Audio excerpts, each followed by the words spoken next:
good evening, or whatever brand of darkness is swirling outside your window.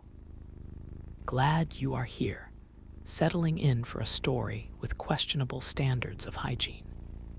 If you enjoy drifting off to tales that make your mattress feel even more luxurious, you know where those buttons are. Let me know in the comments what time and place you are listening from. I am always amused by who is trying to sleep in Melbourne versus, say, Wisconsin. Dim the lights, stretch out, and maybe grab a drink that is not room temperature ale. Let's ease into tonight's journey together. You wake up confused.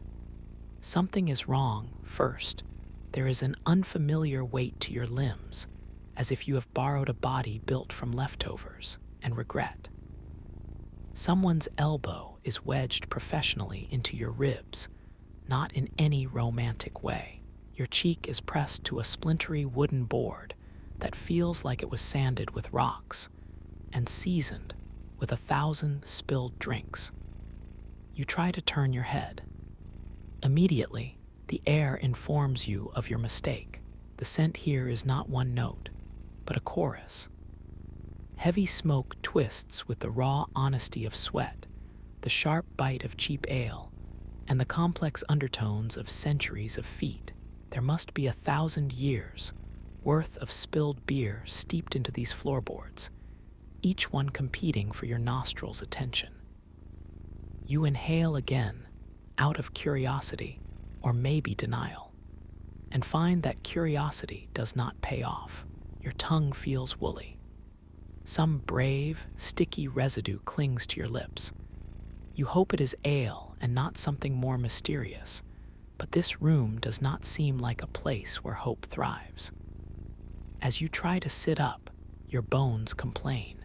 There is a dampness to your shirt, colder than is reasonable, and your socks, assuming you still own socks, are soaked through.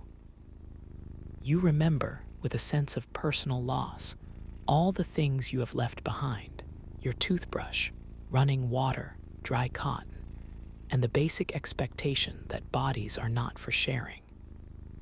Someone nearby groans. Someone else laughs the kind of laugh that usually comes after losing money or winning something truly regrettable.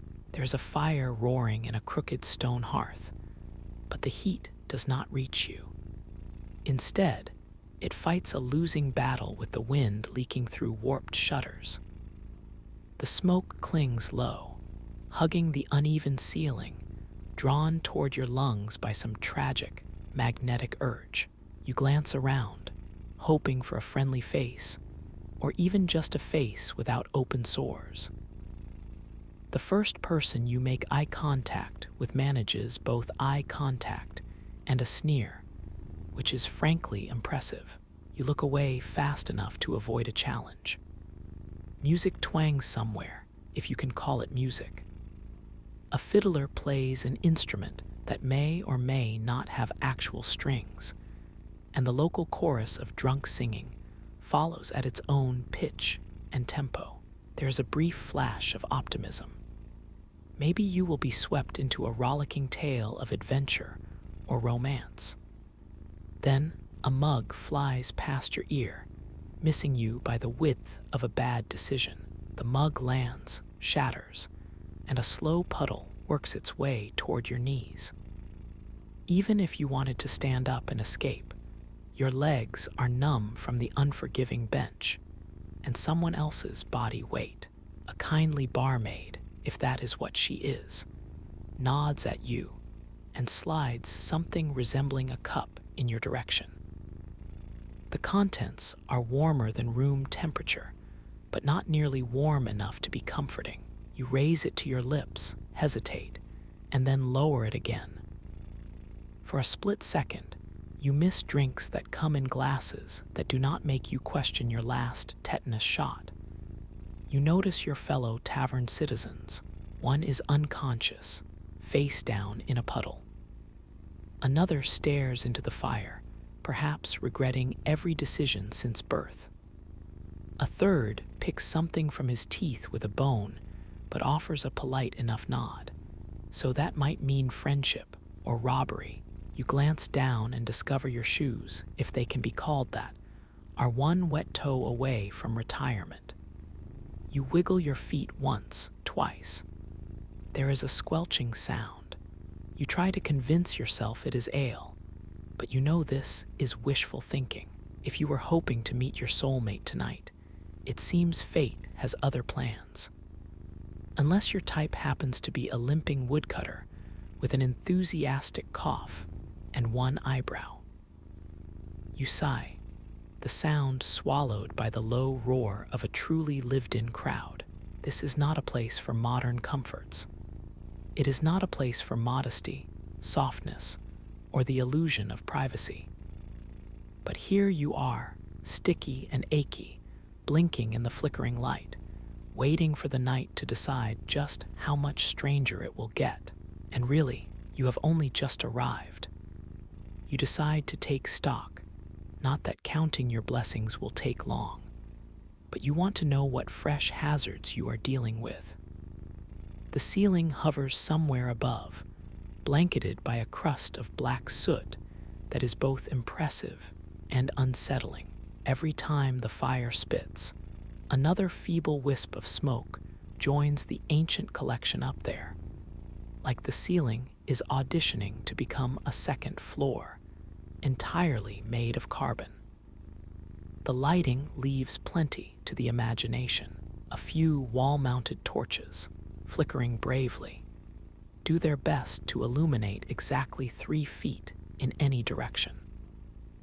Beyond that, everything dissolves into varying shades of shadow and questionable intent.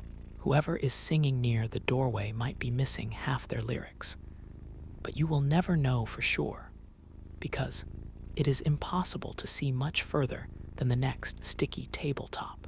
Speaking of sticky, your hand comes away from the bench wearing a new glaze. Is it mead? Is it an experimental soup? The only thing you know for sure is it will never be truly clean again. Every surface here advertises its history by texture alone. The tables lean with age, slumping under the weight of decades.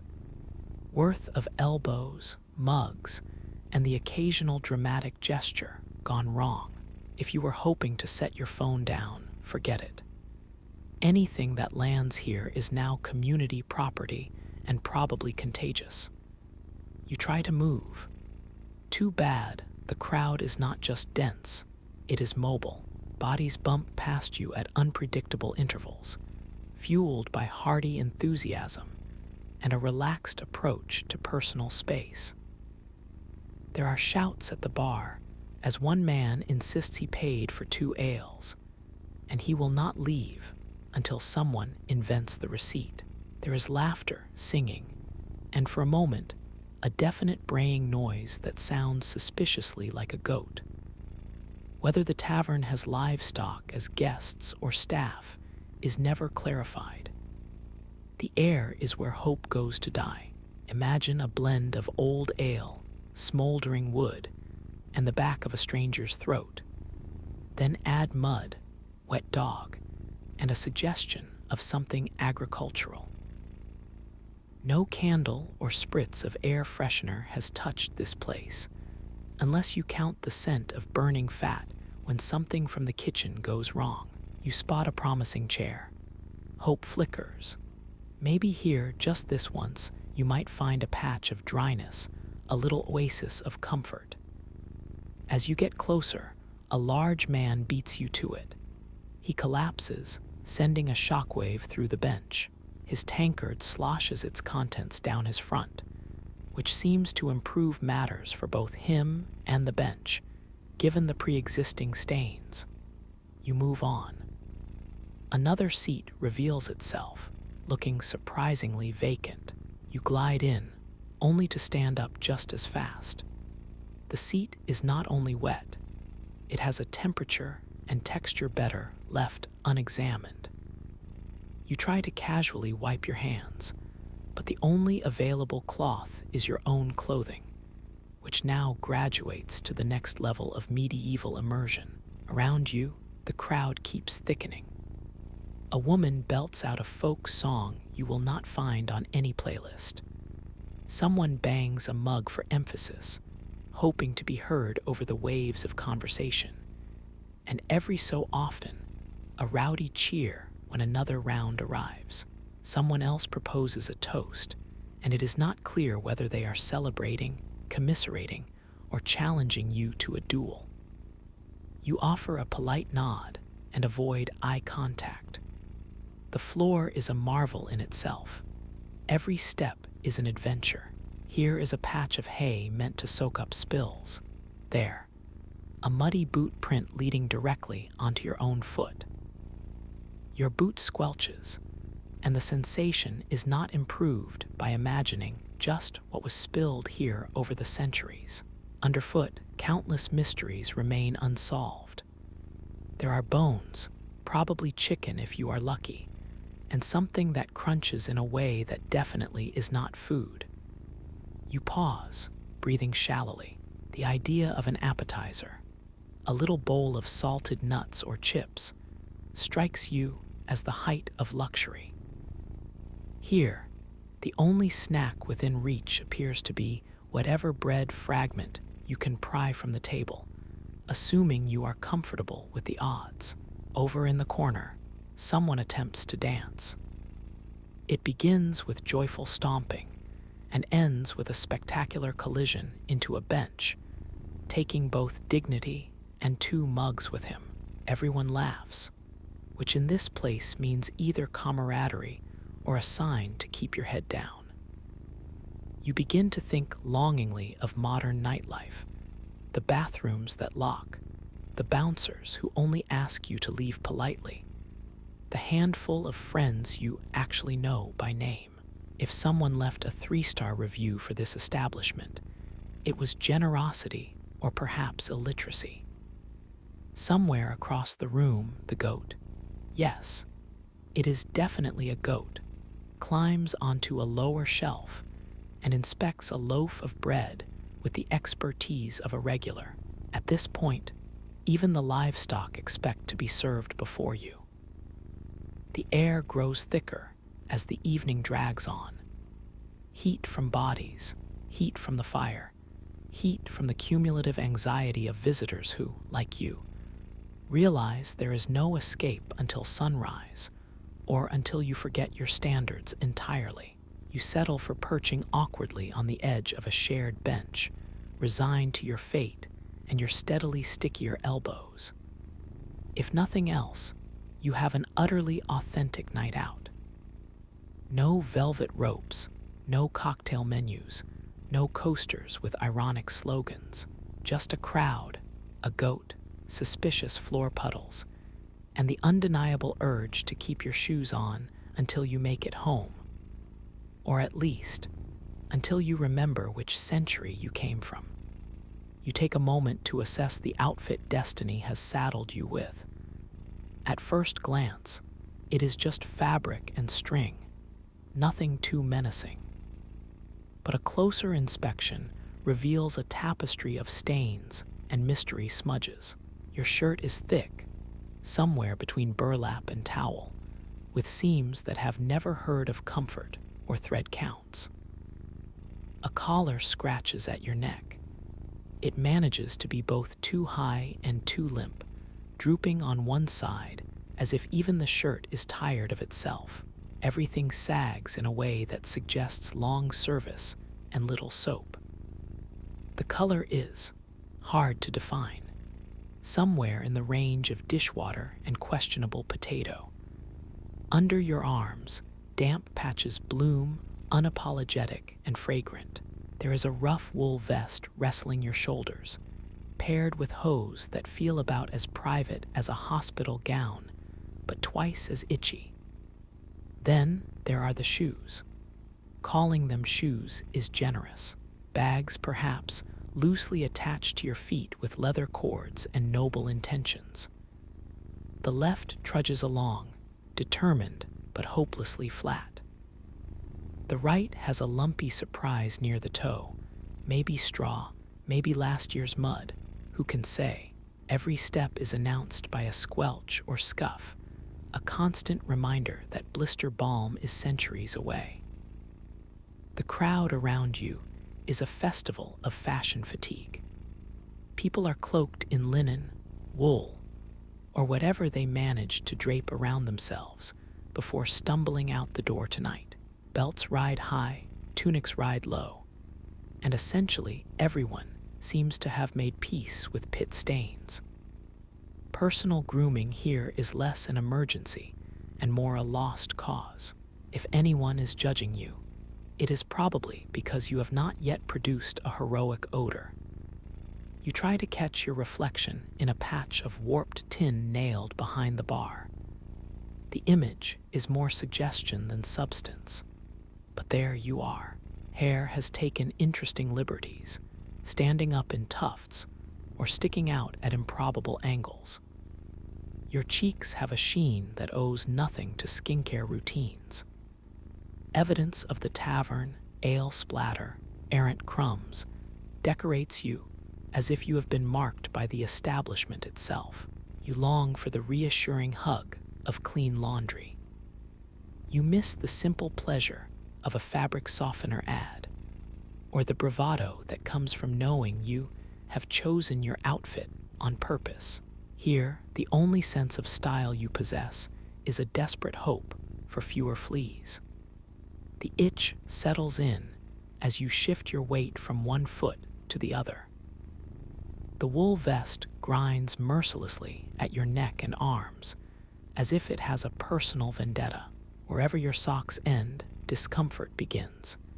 You try to nonchalantly adjust, but there is no hiding the awkward shuffle. A man 2 seats down gives you a sympathetic nod. He scratches, you scratch. No words, just a moment of solidarity in suffering. Deodorant is a distant, sparkling fantasy. You entertain thoughts of shaving, of moisturizer, of that blissful clean t-shirt feeling. It is easier to imagine being crowned king than finding a stick of antiperspirant nearby. Every so often, you catch someone's eye and wonder, are they sniffing the air or just always look like that? Confidence is hard to come by. You huddle into your scratchy cocoon and aim for invisibility, fearing either mockery or, worse, acceptance, which might require actually talking. You spot a lone barmaid who seems to have achieved the impossible. Her apron is dirtier than your entire outfit. Maybe that is the local version of fashion forward.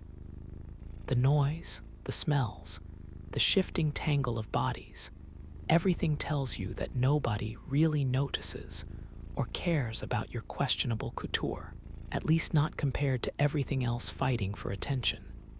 Still, you cannot help but try to tug your shirt lower, adjust your collar, or flatten your hair using spit and hope. You remind yourself, nobody here expects you to have a laundry day. There is no lost and found bin for left behind confidence. If you smell, at least tonight, you are in excellent company. Hunger creeps in, ignorant of the setting. You decide to brave the frontier between curiosity and self-preservation, ordering something to eat, and even riskier, something to drink. Spoiled as you are by apps and laminated menus, this is a new frontier. There are no specials tonight. There is not even a menu, unless you count the stains on the wall, which seem to serve as a record of previous attempts. Making your way to the bar is an exercise in courage and creative sidestepping. The bar itself is a plank of wood shaped by heavy mugs, mysterious gouges, and the relentless humidity of spilt beer. You attempt to signal for service. The tavern keeper responds with exactly the amount of enthusiasm you would expect from someone who has not had a Friday off since the invention of the chair. You open your mouth to order, realize you have no idea what the offerings are, then settle on the universal gesture, point at someone else's drink, and nod with as much false confidence as you can muster. A mug is slammed down in front of you. It is sticky before you even touch it. The wooden cup is roughly cylindrical, carved by someone who had strong feelings about splinters. Inside awaits the legendary local ale, cloudy, faintly brown, and just warm enough to remind you of bodies and regret. Taking a cautious sniff, you wonder if anyone has ever requested a glass of water here and lived to tell the tale. You sip. The flavor is both underwhelming and overpowering. There is a bitter tang paired with the murky memory of a distant hop. It is not quite spoiled, but it is actively considering the possibility. Carbonation has been replaced by the gentle fizz of fermentation going rogue. You keep expecting someone to toss in a slice of lemon, maybe a cursory wedge of lime, but you know you are centuries away from citrus and closer to dental emergencies than you would like. Off to the side, a hunched woman ladles something into a bowl. You catch her eye, hoping the look means food, and she thrusts out a shallow bowl with what you tell yourself is soup. The liquid is beige, with floating fragments that could be bread, vegetables, or dreams unrealized. One cautious taste sends a cascade of feelings down your spine, mainly nostalgia for salt, and for seasons where food is not a leap of faith. Bread comes next. The loaf appears, torn in places, with a crust that could double as a defensive weapon. You break off a piece eventually and attempt to chew. Inside, it is dense, grayish, and packed with the sort of seeds you find in the wild, not the store. The flavor is both ancient and immediate. Your teeth do their duty, and you make a silent promise never to complain about store-brand sandwich bread again. As for bar snacks, there are none, unless you count the scatterings of questionable crumbs and a whiff of cheese best left undisturbed. You have never been so grateful for the concept of clean hands and table service. The only thing salted here is the air, with a dash of resentment and more than a little sweat. Nobody asks for your dietary preferences. You imagine explaining gluten-free or nut allergies in this crowd and laugh, then cough for good measure. The closest thing to modern mixology is watching someone add a ladle of river water to a second-hand beer. Food innovations are limited to deciding which chunk of bread is least likely to break a tooth. A group at the neighboring table attempts to toast, gulps of ale sloshing in uneven waves, mostly landing in beards and lapels. One man swears with satisfaction, swiping a hand across his mouth and smearing whatever has not already soaked into his chin. You look down at your own mug, try another drink, and discover it has not improved with time, though your taste buds may be settling into surrender. You eye the remains of your meal, half-chewed bread, the remnants of something green, a swill of ale. In another life, you might post a sarcastic review or snap a filtered photo. Here, you simply look around and realize that for everyone else, this is peak cuisine. The chef is somewhere in the background, bellowing for more firewood. The only special request is that your food arrives sooner than your next birthday. Despite everything, the stickiness, the flavor roulette, the complete lack of napkins, you find yourself strangely satisfied, or at least resigned. Hunger bows to stubbornness, warmth fills you, or perhaps it is the early warning of food poisoning.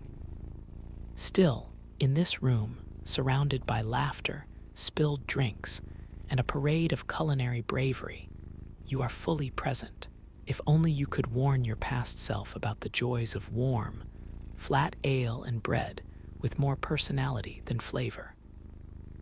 But here and now, You are part of the feast, pitiful, strange, and incapable of ordering a cocktail. For tonight, that will have to be enough. You are midway through negotiating a particularly chewy bite of bread when you feel a sharp elbow in your side. A peasant, cheeks rosy with drink and enthusiasm, leans in close, much too close for anyone who grew up knowing about personal space. He greets you with a question that is less words and more volume. Well then, whose pig did you trip over this week? Or are you town-bred, never even shoveled slop?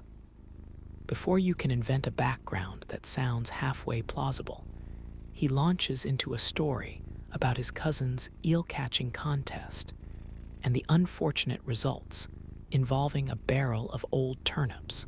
You nod along, smiling wherever it seems safe. Every so often, he pats your shoulder, leaving a constellation of bread crumbs in his wake. Apparently, you have made a friend, or at least an audience. No sooner has the peasant turned to shout for another round than a knight stumbles up, armor dinged and chest puffed like a rooster in cheap tin. His voice booms across your table. You there. Spent much time atop a horse. You seem soft about the hips. No matter, most are, after their first joust. He winks, draining his mug, clearly expecting congratulations. Before you can respond or protest your innocence, he launches into a speech about his glorious victory in a muddy field you have never heard of. There are hand gestures, some of which seem anatomically improbable. Every word smells faintly of onions, and what the knight claims is imported wine. The local merchant eyes you from across the table, shuffling a mysterious pouch and scanning your sleeves for valuables. He grins, asks what you do for profit, then offers you a deal on turnip futures you do not want. You try to mumble a polite no, but he moves on to impromptu market analysis, half warnings about highwaymen, and a description of his neighbor's suspicious chickens. Small talk here is a full-body sport. Everyone wants to know where you come from, what work you do, and why you have got such soft hands. Seriously, is it a condition? Every answer you give seems to inspire more questions or sidelong glances. You long for the gentle agony of a modern cocktail party, where the worst you face is a debate about craft beer. Gossip weaves through the air like smoke. Who has been caught stealing eggs? Who is feuding with whom? Who has washed? And who is bragging about it? Your friendly peasant leans in for an update on the tanner's rash. A woman in a tattered cap interrupts just to ask if you are single, not for herself, of course, but for a friend who is between marriages and currently outside chasing geese. Every introduction comes with a handshake, a slap on the back, or a sudden revise of your name. You become whoever the crowd decides you are. When someone calls you Bill, you answer, Bill now, apparently. Questions about your shoes, your strange accent, and your lack of local drinking stamina come with little mercy and plenty of advice. You catch yourself thinking longingly of awkward silences. There are none here. The banter booms. The competition for best story runs hot, and your attempts to fade into the background are met first with confusion, then mock concern for your ill humors. You join in, tentatively. Someone passes you a mug, possibly with the hope you will sing, or just to see your reaction to the taste. In this room, everyone is a little too loud, a little too nosy, but against your better judgment, you start to enjoy it. You are odd, you are foreign, you are soft-handed, but for tonight, you are one of them. Or at least, you know someone who tripped over a pig. The night rolls on, and with it, the volume keeps ratcheting up. What starts as spirited debate over whose cow truly wandered further from home tips easily into full-throated shouting. Voices tangle together, challenge and boast, insult and laughter, echoing off soot-streaked beams. The room's natural temperature rises by several degrees, powered by bodies, spilled ale, and opinions aired at maximum setting. A commotion over in the corner attracts the room's attention. Two men, both trying to claim the same chipped tankard, begin the ancient, slow ritual of standing up too quickly and bumping into each other with just enough force to call it a fight. Shoving leads to swaying. A third party wades in, possibly thinking this is a group dance.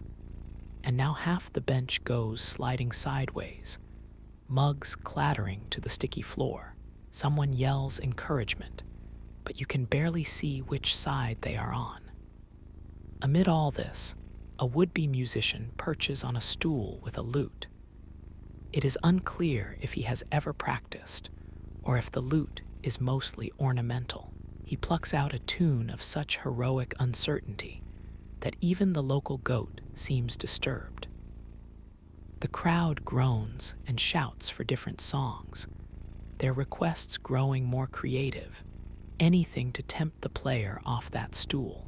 Instead, he doubles down, strumming harder.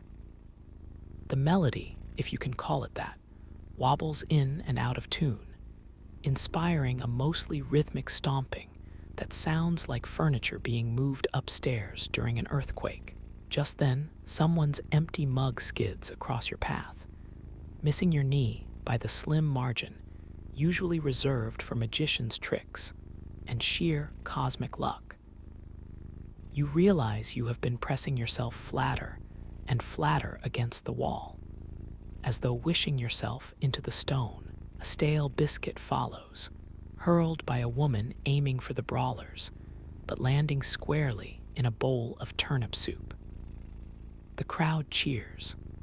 The brawlers pause only briefly to consider dinner, then get back to the important business of knocking elbows and pride. A table near you begins to list heavily. Oh, the wide, wet hush of dawn in the Hokkaido forest, a land where the trees breathe in slow constellations of mist, and the ground below moss and undergrowth is as soft as memory. Here begins the song.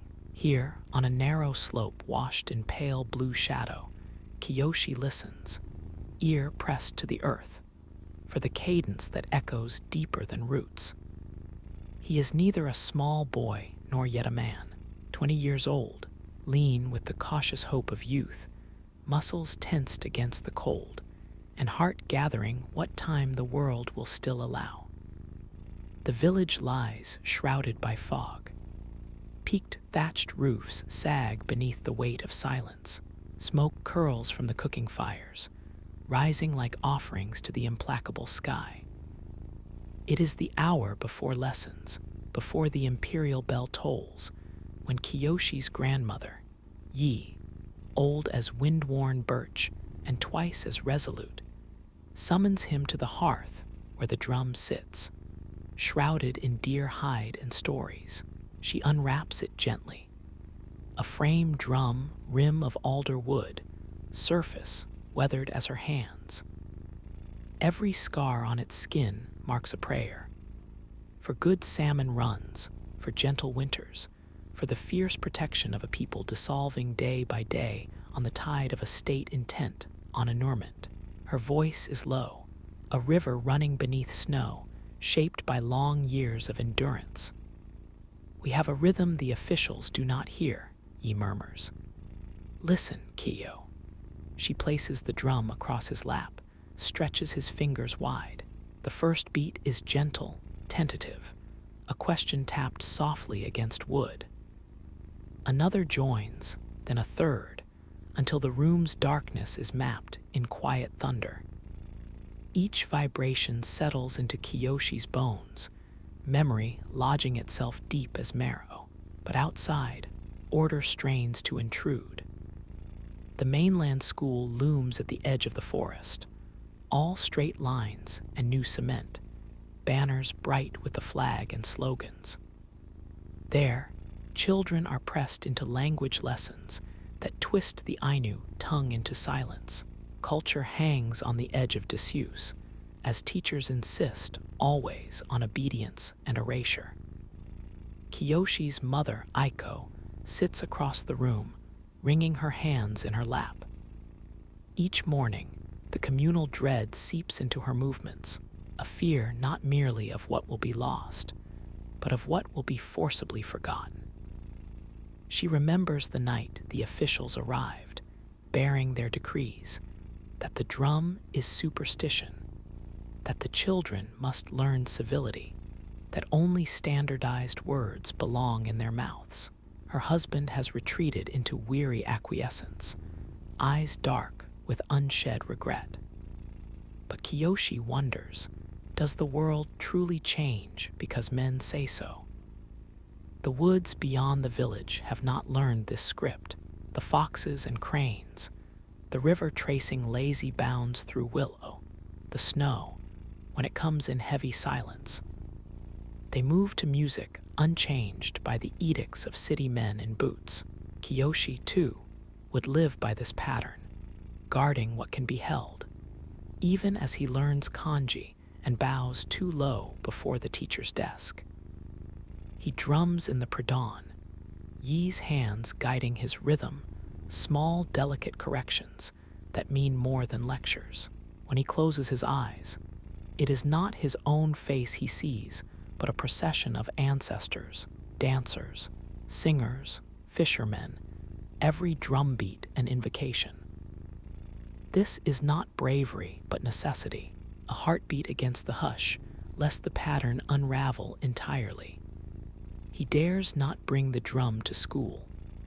There, surrounded by slogans chalked on blackboards, harmony, progress, unity, he is called by his Japanese name, all traces of Ainu ground away beneath a shining discipline.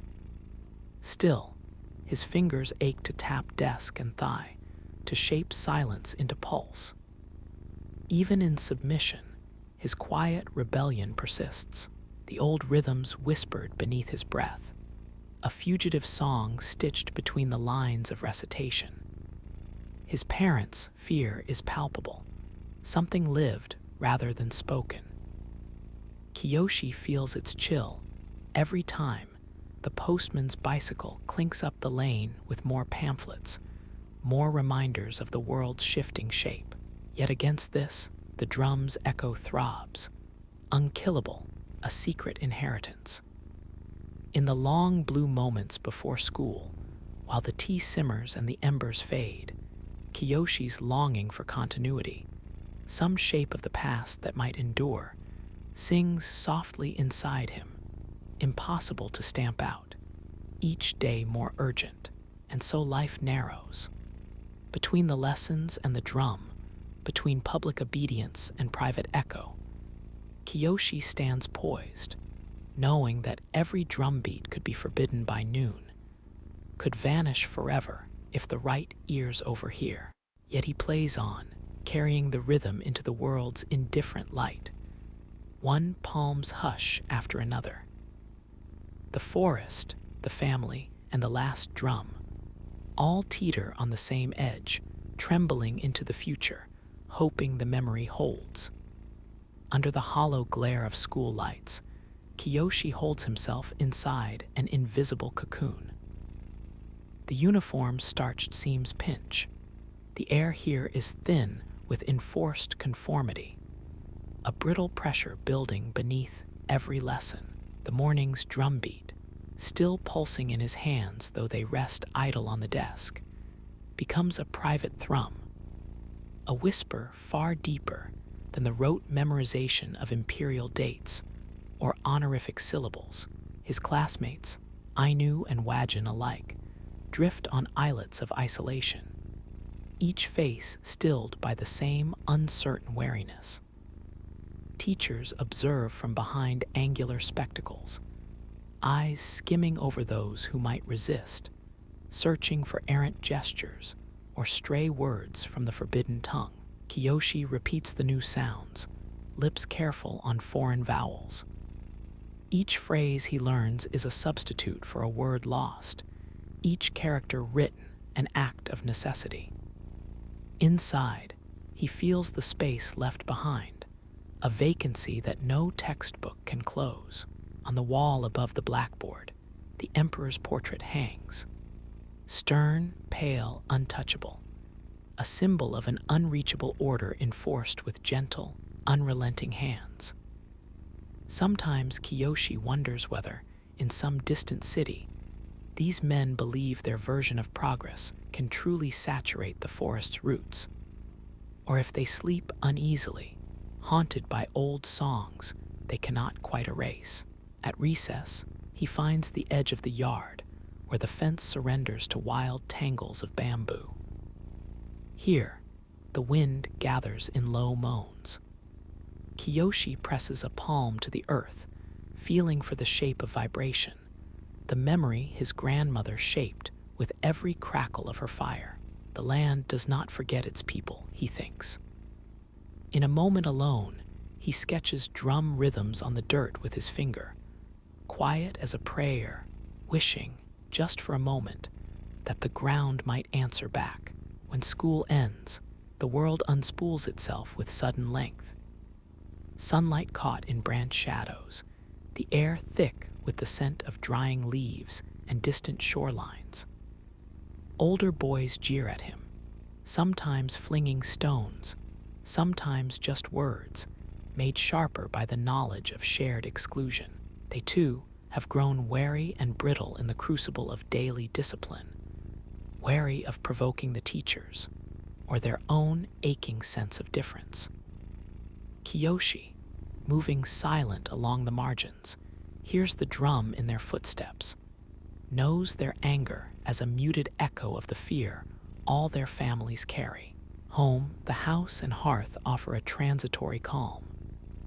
Grandmother Yi waits, stooped but expectant, a constellation of age spots tracked across her knuckles. She reads the subtle lines in Kiyoshi's posture and gestures for him to sit. As dusk thickens, they do not speak directly of suffering. Instead, she tends to the drum, her routine one of simple reverence. When she plays, her rhythm is slower, almost hesitant, as if feeling for a pulse in danger of vanishing. On these evenings, Kiyoshi listens, fully, openly, committing the sound's shape to memory before words or wood can desert him. Aiko hovers nearby, her silence a form of caution, eyes moving from mother to son to the gap above the door. There are stories of raids, of confiscated instruments, of families whose names are no longer spoken. This is the real lesson, sharper than any schoolbook. The survival of a people is measured in what endures quietly, in secret, in rooms shuttered against the world's reach. Kiyoshi does not ask Yi for tales of her youth. He knows that to her, every retelling is a kind of wound, and there is love in this restraint. On moonless nights, Kiyoshi walks to the river's edge. Cold water glitters between stones, and the sky above is a fretwork of branches and scattered stars. He drums with bare hands on frozen logs. Each strike a question thrown into darkness. Is there anyone left, beyond sight or memory, to catch the echo? Sometimes he imagines the ancestors gathering close, silently watching as he rehearses these gestures for no audience but himself. Other evenings, the silence itself feels suspiciously heavy, as if even the night listens for evidence of disobedient continuity.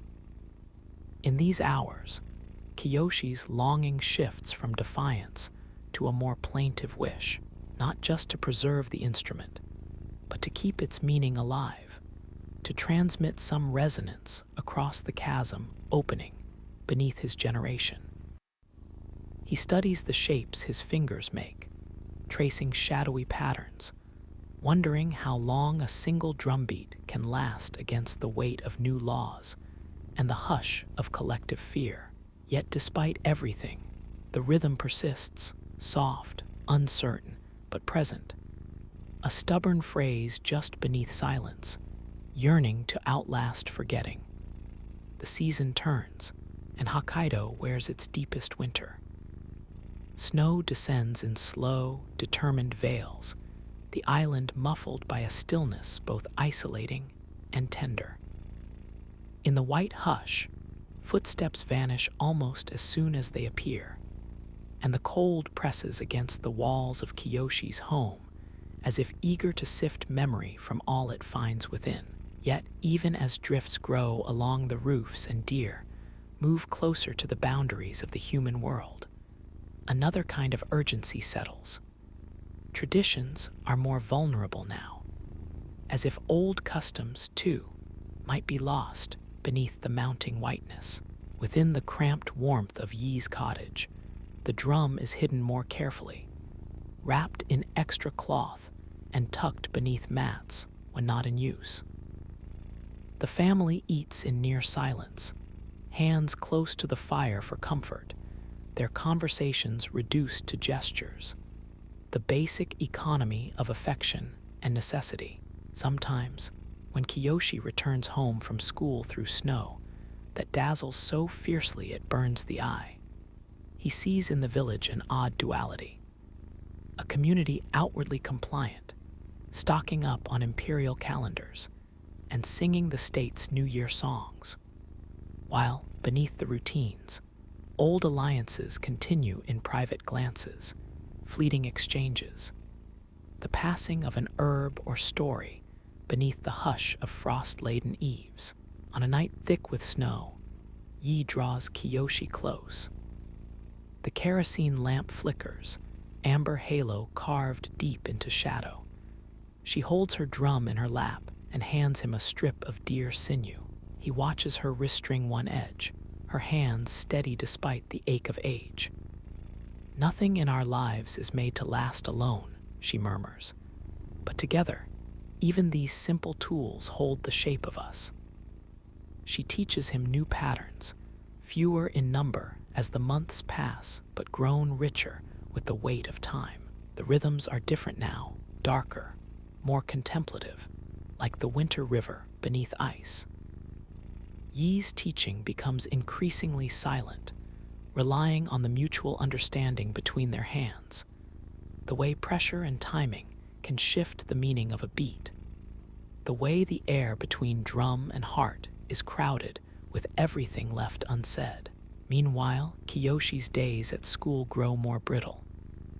Gloves stiff with cold, he files in line with classmates over packed snow to recite pledges in voices rendered flat by obligation.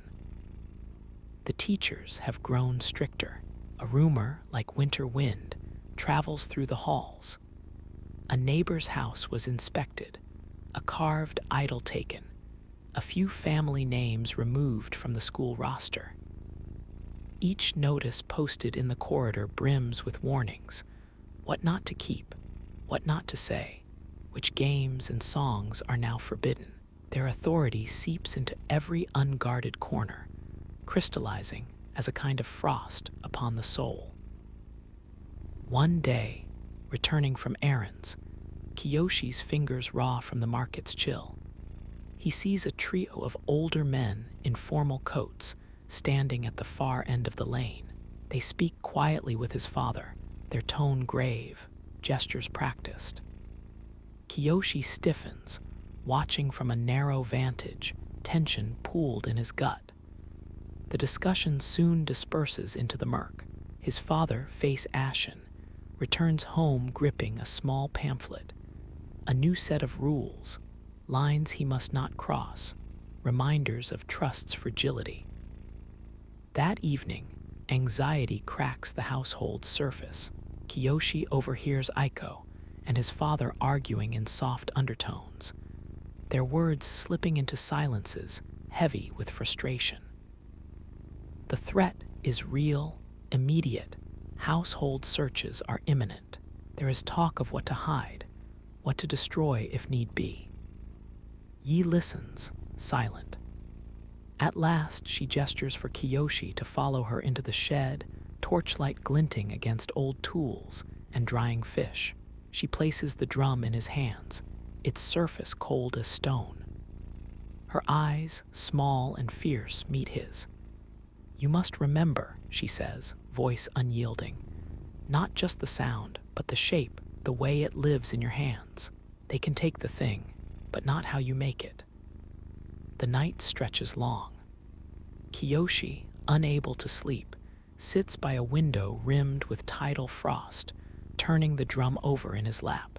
He examines each seam and knot, tracing lines where his grandmother and ancestors shaped wood and hide into something that could call the forest close, summon spirits, bind grief to hope. He beats it quietly, the rhythm slow, muffled by blankets.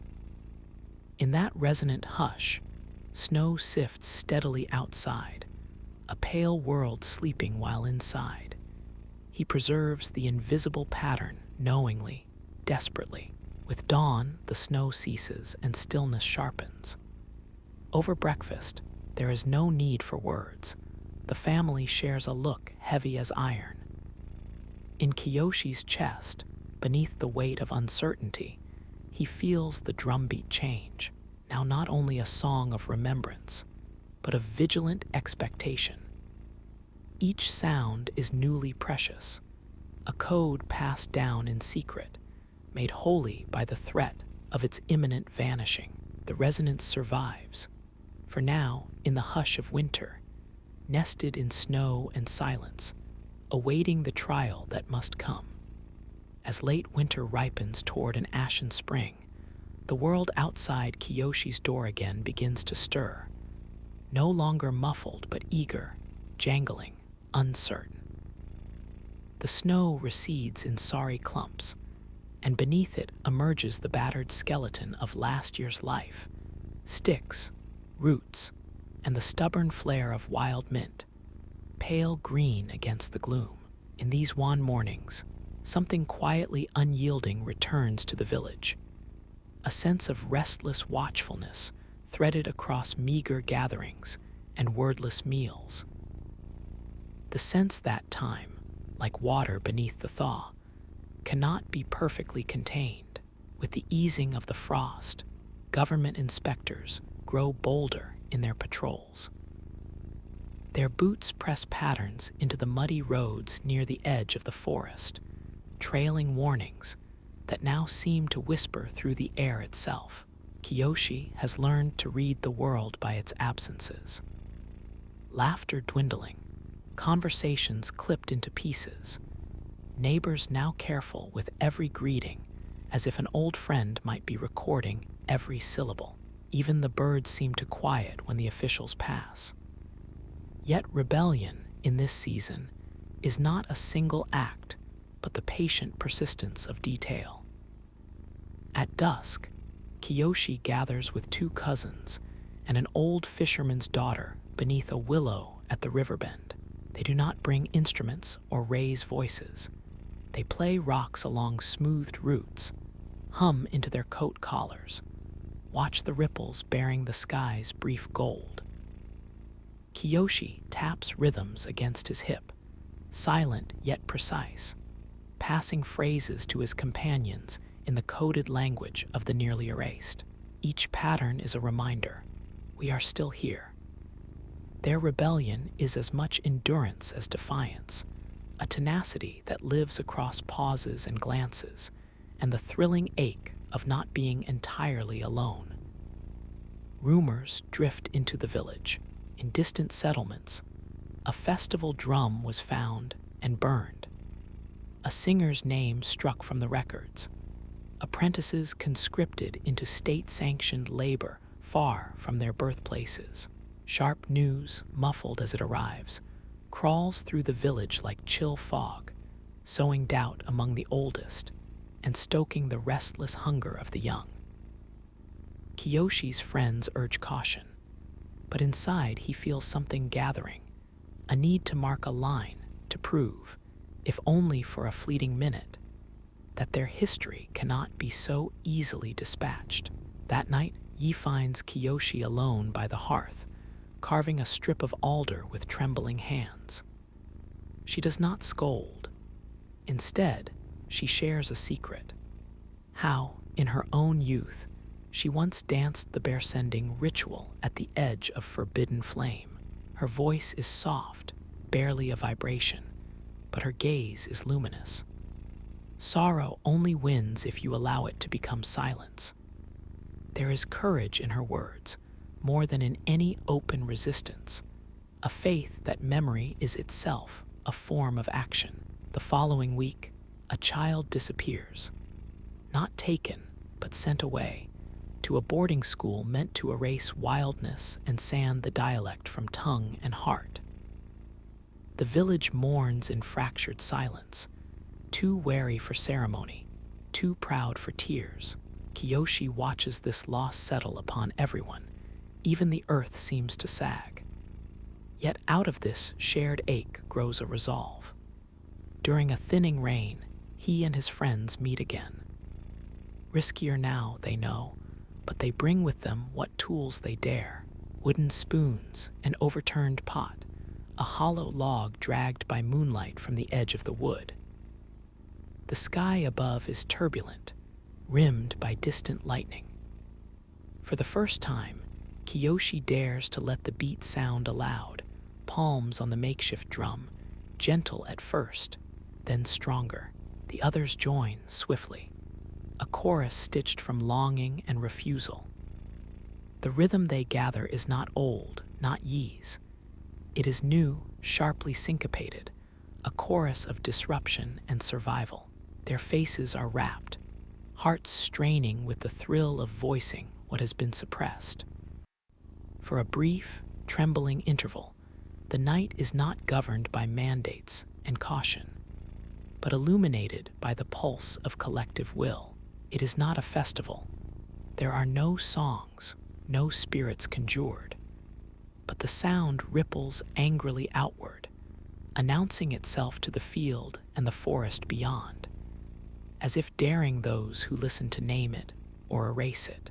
This rebellion is not a call to arms, but a refusal to be stilled, a seed sown in defiance beneath persistent rain.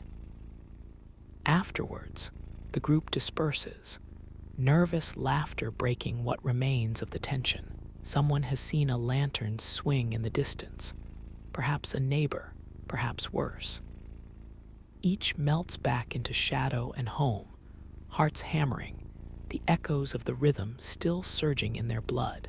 Kiyoshi, walking alone, feels the world pulse with new possibility, fragile, ambivalent, but undeniable. At home, Yi meets him with a silent nod that brims with understanding. They do not risk words. They share only a glance, thick with all that cannot be confessed. For the first time, Kiyoshi senses that the rhythm of their resistance is no longer solitary.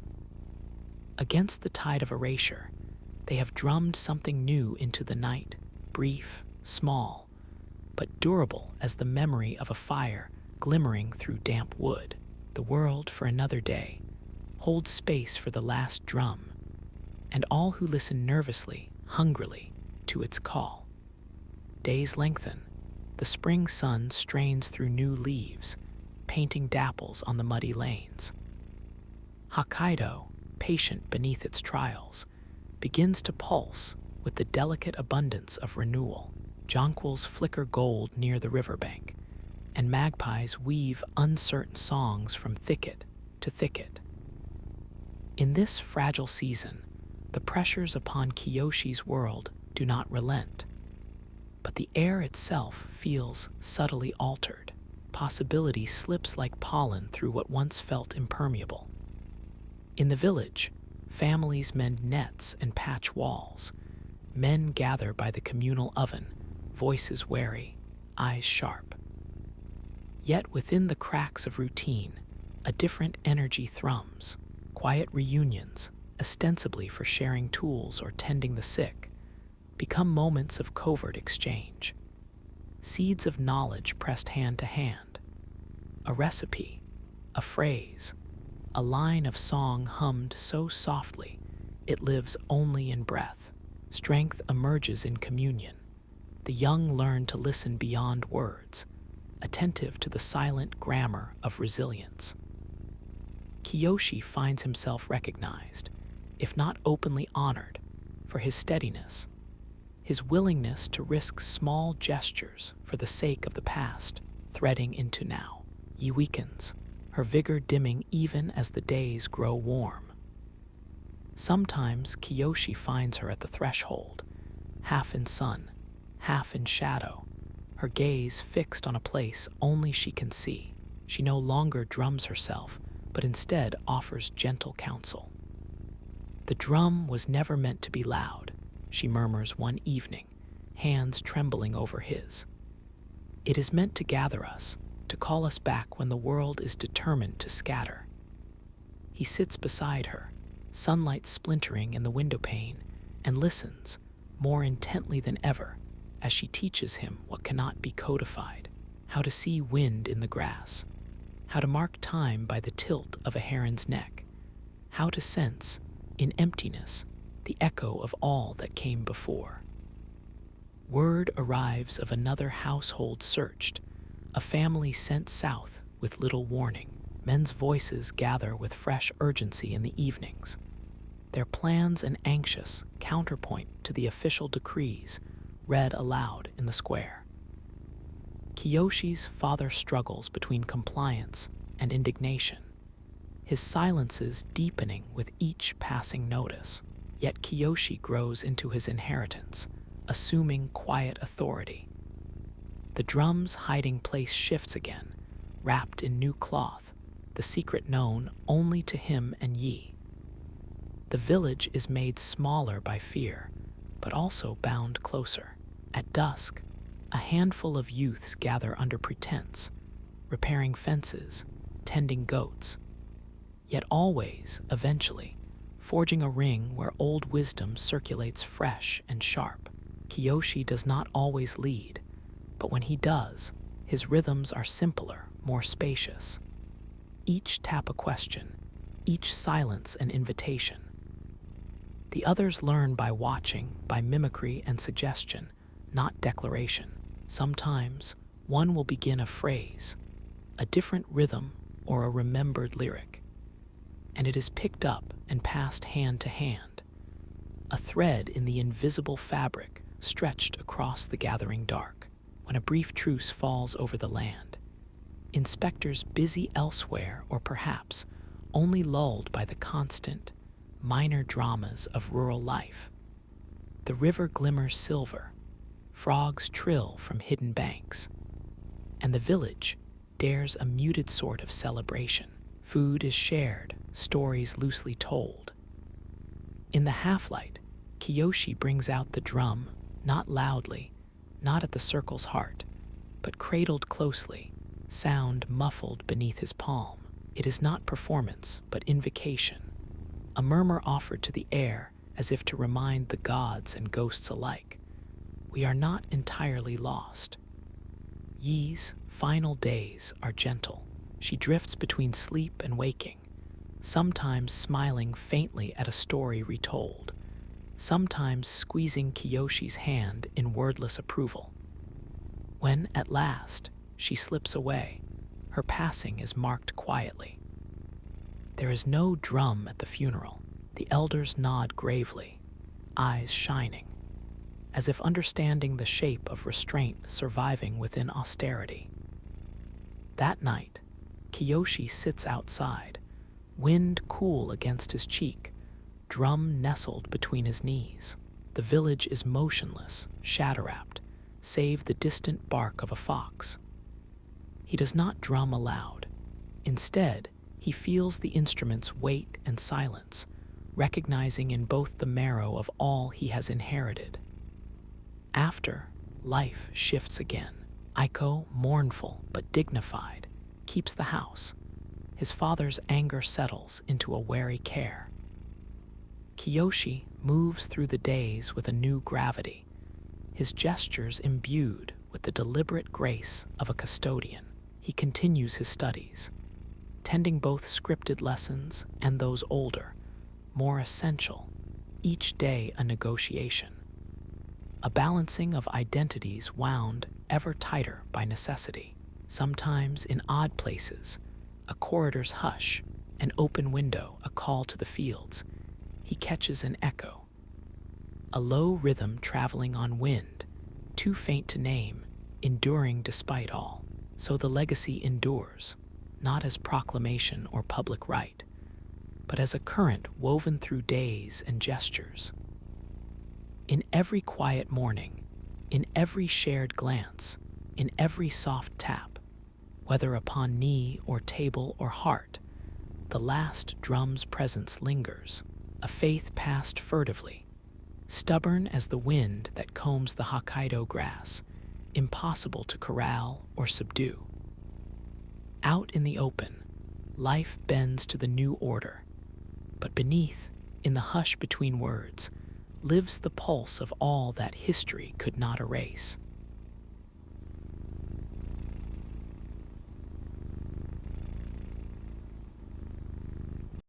Each morning, the world arrived in Layla's hands as a whiteness, a waiting, taut anticipation.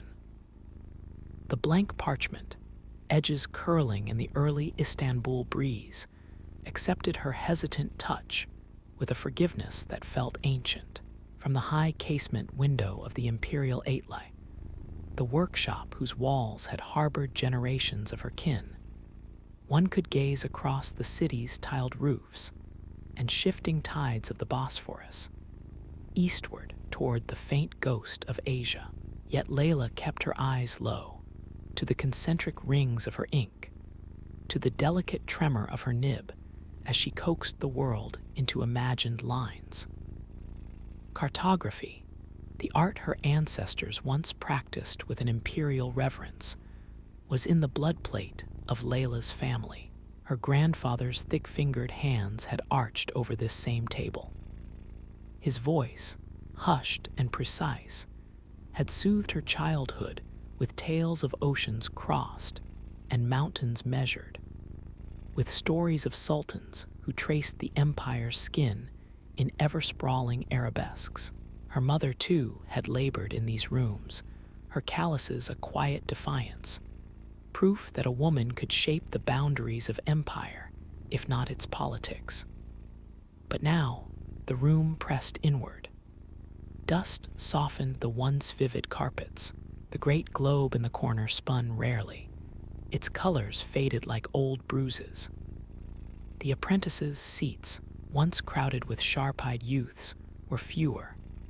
Laughter, once inseparable from the sound of quills, had diminished to polite silence, or the weary sigh of men whose best techniques had grown obsolete. In the gathering gloom, Sultan Abdulhamid's portrait watched, distant, immutable, but still demanding perfection. Amidst this elegy of fading craft, Layla was the youngest, the most tenacious. Her maps gleamed with an intimacy that no cold apparatus could rival. The hand-drawn lattice of a city quarter, each street shaded with a memory or longing. The blue, hand-ground and lustrous, describing inexact coastlines as if dreaming them forward. She loved the moment when contours and names bled together, as if the act of naming could stave off oblivion. Her pulse quickened at the touch of compasses, the feel of bone-handle rulers passed down through generations. Yet beyond the carved wooden doors, a new wind unsettled the capital.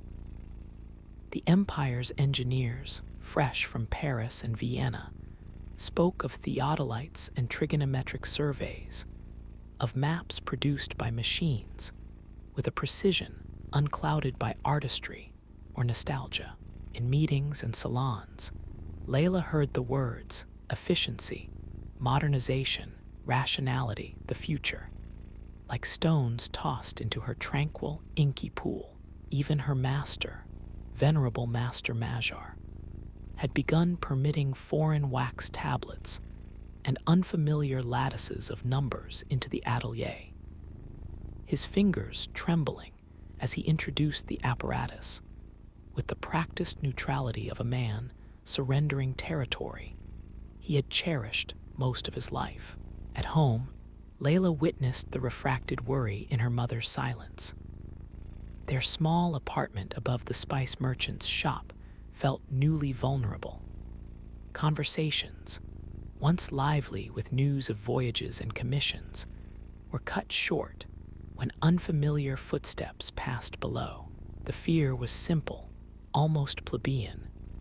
When the Sultan's ministers no longer prized hand-drawn maps, what would become of the families whose livelihood had, for centuries, transformed ink into empire?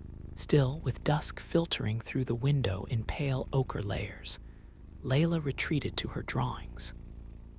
Each evening, her lamp cast the workshop in golden halos, and the slow, rhythmic motion of her brush, curving along riverbanks, dotting unnamed villages, became both prayer and rebellion. She could feel, somewhere outside the rhythm of the city's call to prayer, a horizon closing. Yet she answered it with ink, inscribing her hope where continents met the sea, and where the old order's fading light succumbed to the precise, impersonal glow of the new. Tonight, Layla's latest map, a commission for a minor provincial governor, lay half-finished before her. The order was bureaucratic, its language terse.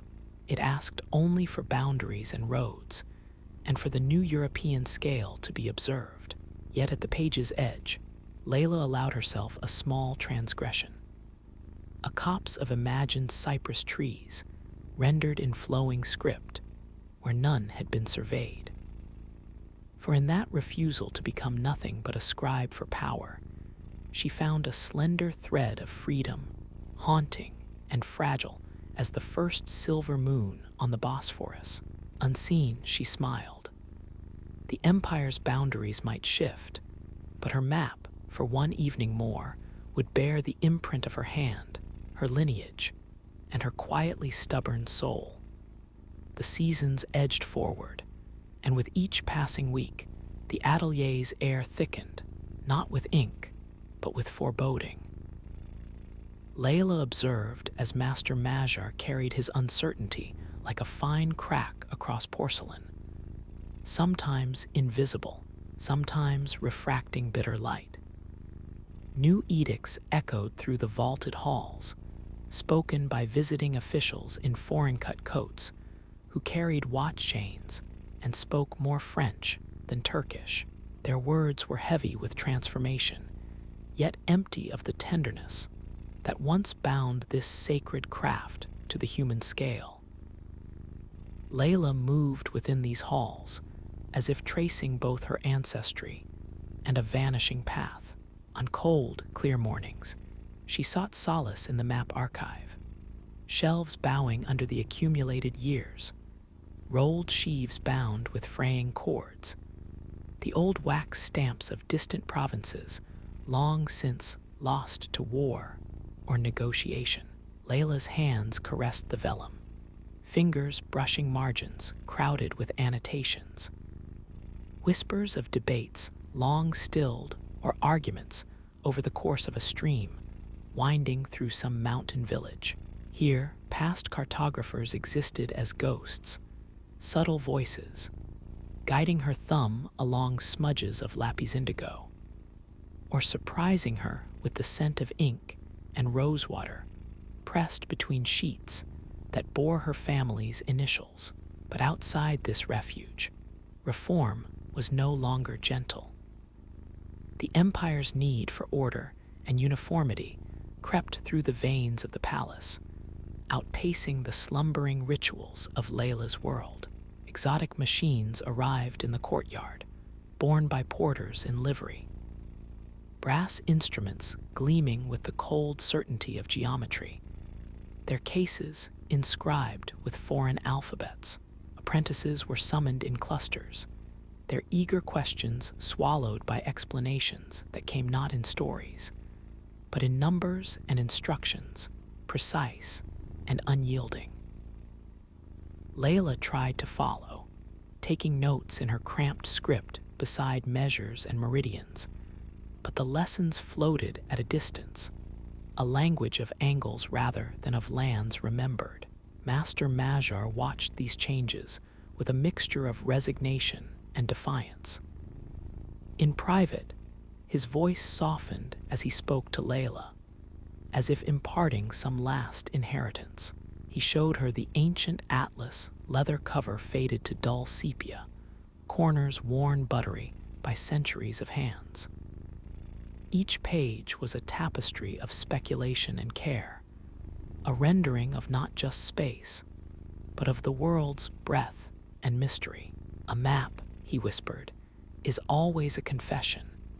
It reveals what we choose to know and what we choose to dream. But there was little room for confession now. A commission arrived for a new survey of the empire's western border. The order was direct, every detail to align with the latest European coordinates. No embellishment, no invention. The threat hung unspoken. Failure to comply would bring replacement, perhaps even closure, for the entire atelier. The news fell like winter rain, unrelenting and cold.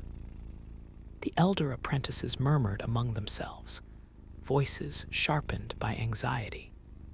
Some had already made plans, seeking work as draftsmen in burgeoning ministries, or courting foreign engineers who cared little for the genealogy of Ottoman mapmaking.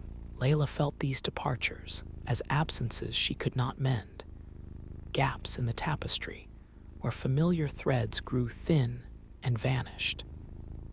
Even the familiar creak of the atelier's old bell sounded strangely forlorn, as if announcing the end of an era. Layla's mother watched her daughter's resolve from afar, holding faith in silence. At night, they shared simple meals beneath lantern light. The spices of their soup hung in the air, binding the present to childhood memories. Some evenings, her mother's stories drifted back, of the Blue Edge world, of maps slipped to couriers at midnight, of borders that had defied the empire's own certainty. Layla listened, uncertain whether to hope or mourn. Their future had grown indivisibly tangled with the fate of the old workshop, and the vanishing world it stubbornly inked into being. The summons came in the form of a folded parchment, stamped and ominous. Layla and Master Magyar were to oversee the Western Survey, working alongside a team of engineers who tolerated handwork as artifact, not necessity.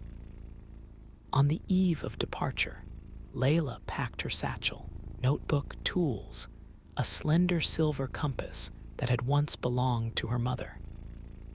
Beneath her clothes, she pressed a single sheet from her family's secret atlas, an ancient, half-mythical rendering of the empire, unfaithful to reality, vibrant with places that never were. She kept it close, a talisman of what mapping could mean if allowed to speak beyond accuracy. When dawn came, Istanbul unfolded in the clear, unhurried hush of a city before its townspeople awoke. Layla and her master climbed into the waiting carriage, leaving behind the familiar tapestries and gridded windows of the atelier. As the first call to prayer scattered across the rooftops and crows wheeled over the Bosphorus, Layla stared out at the trembling horizon, the world to be measured, revised, perhaps erased. The atlas was in flux, and she, unwilling, was being swept up in the storm. The countryside unfolded before Layla in long, mutable lines, olive groves dipping over low hills, poplar trees trembling in the dusk, streams tracing their secret courses as the carriage pressed deeper into the provinces. Istanbul's haze fell away behind them, replaced by air spiced with wild thyme, carrying the rough songs of distant herders. The landscapes she had so often charted in miniature now stretched immense and unconstrained on every side, a world neither parchment nor policy could hold entirely within its frame. The engineers who met them at the staging post, young, brisk men in stiff uniforms, eyed Layla and Master Magyar with thinly veiled amusement. Their world was rods, chains, and theodolites. The precision of mathematics was their poetry. They explained, without malice, that the survey must proceed to the most recent European standards. Their appointment was not so much a collaboration as a concession to tradition. Layla, standing among their stacked crates, felt the weight of her family's calling reduced, like a relic offered for display behind glass. Their days descended into storyless routine. Fields were measured, angles calculated, triangulations plotted with indifferent expertise. Magyar, dignified but weary, drifted to the fringes, offering polite suggestions that were half ignored. Layla moved quietly through the encampment, watching as lines and numbers multiplied on the engineers' ledgers, abstracting the earth, flattening the meandering footpaths and intimate valleys into a diagram of compliance. Her solace was the evening itself. At twilight, when duty gave way to fatigue, she slipped through the quiet hamlets along their route. She sat by village wells, watched old women teasing wool or young boys setting traps along streams. The villagers welcomed her with gentle suspicion, offering ripe figs, a place by the fire, fragments of stories handed down generations. In exchange, Layla listened. She heard of vanished springs, trees planted by lovers now dust, disputes over fields whose boundaries no instrument had ever rightfully known. Their maps, the ones drawn on memory and spoken fears, were absent from any government commission. Yet in the flicker of lanterns on mud walls, Layla glimpsed the living soul of the empire, persistent even beneath the weight of reform. Each story became a silent addition to the atlas hidden against her skin. She drew sketches in her secret notebook, careful not to disturb the ordered lines of official reports. With each page, Layla felt her vocation transform from obedience to preservation. If no sultan denied the world's human heart, no machine would erase it, so long as someone gathered its evidence, inked quietly by lamp glow. One evening, after the engineers retired, she lingered at the edge of a vineyard. The sky bloomed violet, scattered with the first attentive stars. From behind the abandoned press, an old woman appeared, her shawl patterned in the colors of earth. She eyed Layla's satchel knowingly, her voice brittle but unhurried. "You are the scribe's daughter, aren't you? My mother once showed your mother where the river splits in two." The recognition startled Layla. Here, in anonymity, her family's lineage reached. The woman pressed a folded slip of cloth into Layla's palm, a rough sketch, smudged charcoal and stained. "Take it. The path is older than the Sultan's. Some maps keep us alive, even when empires do not." Layla thanked her, heart knotted with both humility and purpose. That night, under the thin canopy of her tent, she compared the old sketch with her own notes and the map she was contracted to compose. There were discrepancies, hollows, hidden fords, a route through reeds marked only in the villagers' recollection. She felt herself drawn into a hidden dialogue, one world mapped by authority, another by endurance and faith. An idea began to emerge, a map not for display or decree, but as a secret inheritor's record, layered beneath the sanctioned certainties. She would create her commissioned chart, minute with lines and numbers to appease her overseers. But threaded beneath it, coded in veiled symbols and near-invisible ciphers, Layla would inscribe the landscape's afterlife, wells long forgotten by officials, gathering places beloved and imperiled, paths overtaken by new boundaries, yet still walked at dawn by those who remembered. Her task grew urgent and immense, driven less by the compulsion to please than by the need to witness and safeguard. Ink became a quiet rebellion, a bridge between worlds too easily sundered by decree. Each night, as her lantern cast shifting patterns on tent canvas, Layla inscribed another layer upon her hidden map.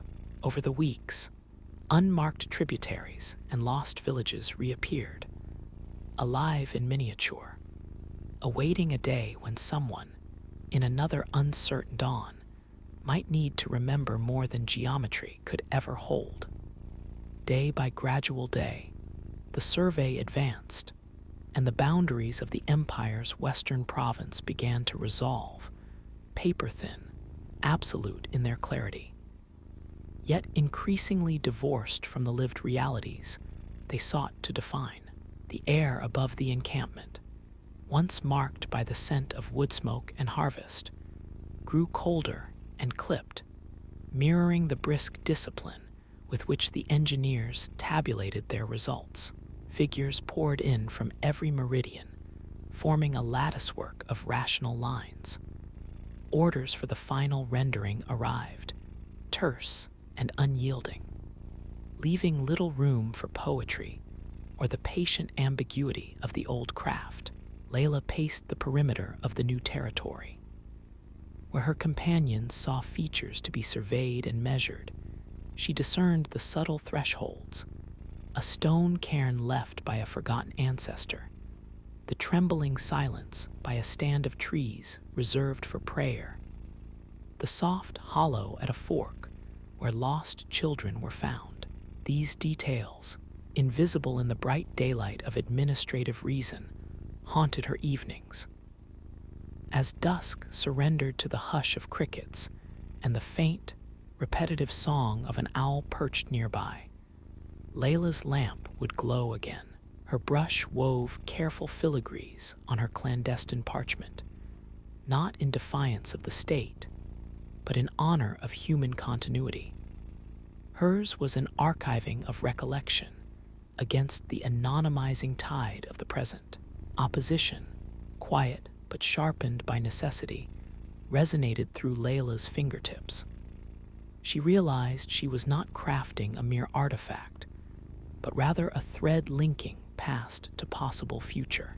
Nights slipped by with steady urgency as she embedded subtleties into the commissioned map, shadings along a creek bed indicating its hidden fork, a series of dots curling near a copse, known to shepherds, but absent from the engineer's gaze. Her master, Mausoleum Majar, kept watchful silence, sometimes pausing at her shoulder to offer a nod no witness would register.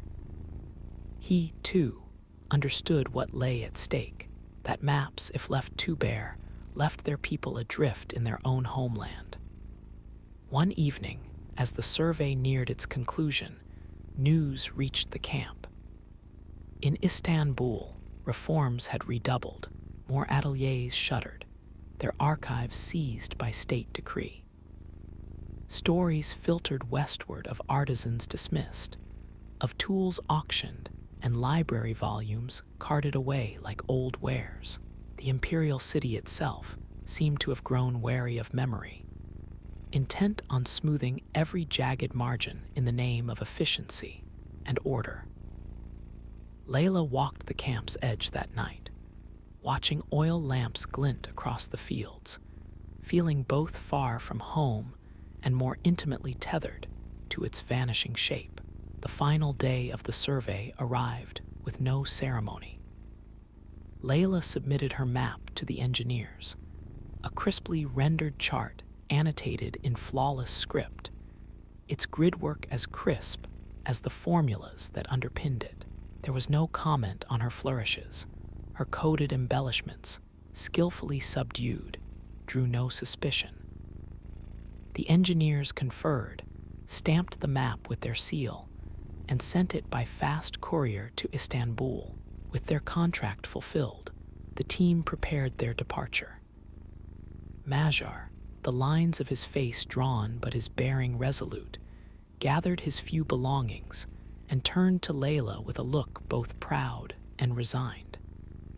"It survives," he said quietly. "What matters is we have left a record, not just of places, but of the wisdom that built them."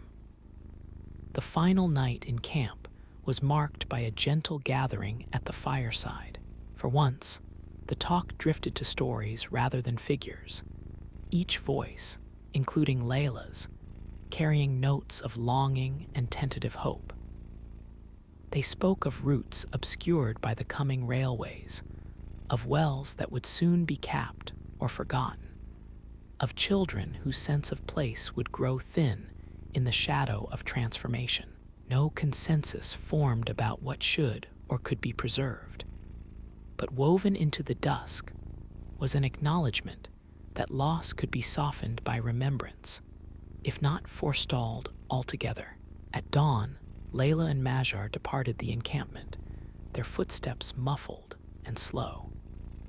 The world around them seemed both unchanged and newly fragile. In her satchel, Layla cradled her illicit record, a living map stitched together from the land's memory, just as surely as the sanctioned documents weighed down the engineer's saddlebags. Only now did she grasp the fullness of her responsibility, not merely to her craft or her lineage, but to all who might someday seek to reclaim what was being so quickly overwritten. As she and Majar walked eastward, a light rain began to fall, dappling the dust and tracing invisible rivers down every path. Layla lifted her face to the cool baptism of morning, feeling time, for the briefest instant, fold open, a map not of land, but of possibility, unrolling quietly before her feet. With measured resolve, she stepped forward, carrying tomorrow's atlas inside her, layered and alive, waiting to find its place in the ungovernable heart of the world. Istanbul's spires materialized on the horizon, silvered in the late sun, as Layla and Majar returned, changed but outwardly the same, through the winding arteries of the city's edge. The old imperial district churned with unfamiliar rhythms, processions of officials threaded through the markets, new telegraph lines cut between domes, and the faces of those who once belonged to the Guild of Mapmakers were more often turned downward, lips sealed against hopes once shared aloud. The grand atelier, with its fretwork screens and low, fragrant shelves, greeted them like a melancholy echo.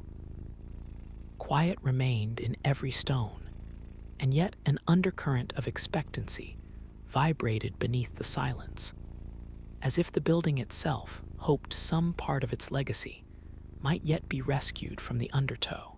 Layla paused by the entry, her hand on the lintel, recalling the gentle abrasions of childhood, her nails tracing the swirling script carved by ancestors, whose touch lived on here in quiet graffiti. It was Majar who entered first, his gait definite, body weathered but purposeful. The remaining clerks, those who had stayed behind to catalog what lingered, glanced up with thin relief. They brought news.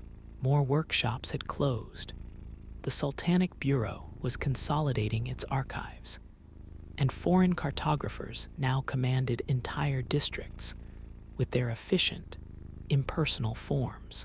Rumors and lists passed through the remaining staff like shared breath. Majar busied himself with sorting instruments, masking the tension that threaded his voice. Layla drifted between memory and the day's demands, slipping at moments into the shadowed alcove she had claimed in her girlhood. There she unwrapped her hidden map, now nearly translucent at the margins from repeated folding, its surface crosshatched with layers only she could fully decipher. She looked at it as one might look at a palimpsest, reading not just what was present, but the faint, indelible traces of what had once been and what might return. Word came that a foreign commission was to tour the atelier, seeking artifacts for a museum exhibit. Layla felt the chill of finality in the air, a sense that the spaces she moved through might tomorrow be locked, artifacts displayed behind uncomprehending glass, each tool severed from the lineage it was meant to serve. As the delegation arrived, with their clipped conversations and click of heels, Layla stood among her ancestors' devices: a compass, a bone-handled ruler, the battered cases of pigments ground with spice, performing her duties with measured detachment. When one official lifted a globe, marred with unfamiliar corrections, he asked, "And who drew this?" Layla met his gaze, refusing to shrink. "My grandfather, sir, from memory as well as measure." The official nodded, noting it as a curiosity, not a legacy. Yet the exchange filled Layla with resolve to bear witness, even if the future insisted that history be rendered as artifact rather than living discipline.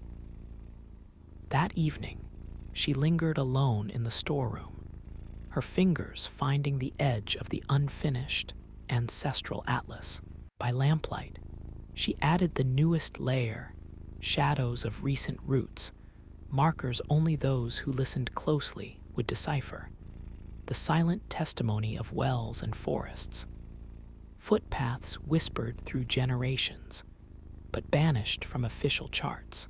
In those solitary moments, Layla sensed herself becoming less apprentice and more steward, the last, perhaps, but not merely a custodian of loss. She realized that true cartography extended beyond the surveys and signatures. It dwelt in the act of recording not the orders of empire, but the memoryscape of its people. When she wrote, she left deliberate blanks where the future might footfall, as if inviting the next lost traveler to mark their course, to claim their own memory against the sanctioned void.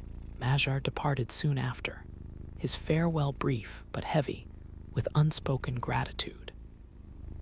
Layla walked the streets that night, watching shadows mend their rifts in the alleys, and feeling the city's layered stories circulate, even where the wind stripped away old banners, or a neighbor's house stood raised in the name of progress.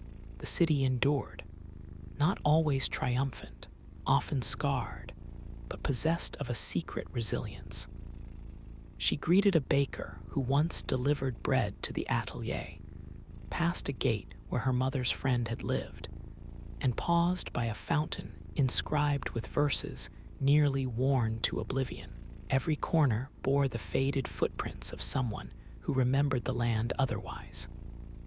Eventually, Layla returned to her rooms, the atlas wrapped beneath her pillow, listening by candlelight as the distant calls of nocturnal vendors wove through shuttered lanes. She realized then that maps, like songs, were never finished, always awaiting the next hand, the next voice to layer over absence with presence once again.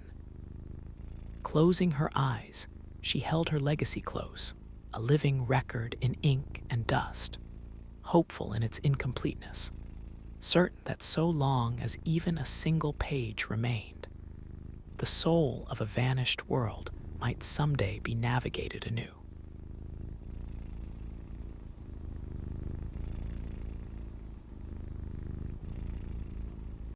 The sun clings to the pale-edged horizon above the red earth, its heat softened by the late afternoon, as the market square comes alive with voices that ebb and rise like the tides upon distant shores. Here, beneath the acacias whose roots tangle deep into ancestry, and whose leaves tremble with the same breeze that once carried the laughter of grandmothers, Tor sits cross-legged on a reed mat. The Cora rests in his lap, half instrument, half inheritance, a calabash whose deerskin gleams like a silent promise, 21 strings shining gold in the slant of light. Around Tor, the world spins with the commerce of daily life. Vendors lay out indigo cloth flecked with ancient dye. Dried dates claw their sweetness into the air, and coils of smoked fish hint at the rumors of far rivers. Barefoot boys dart between tall women balancing baskets. Old men squat to argue over the price of salt and millet. And above all, the Cora speaks. Its music flutters beneath the cacophony, a lattice of sound that entwines the listener's hearts as surely as the baobab roots entwine the soil. Tor's fingers dance with the easy agility of youth, each note recalling a story once told under starlight, laments for fallen heroes, laughter for mischievous children, the sorrow of drought, the blessings of rain, each tale held in strings strung tight by memory and longing.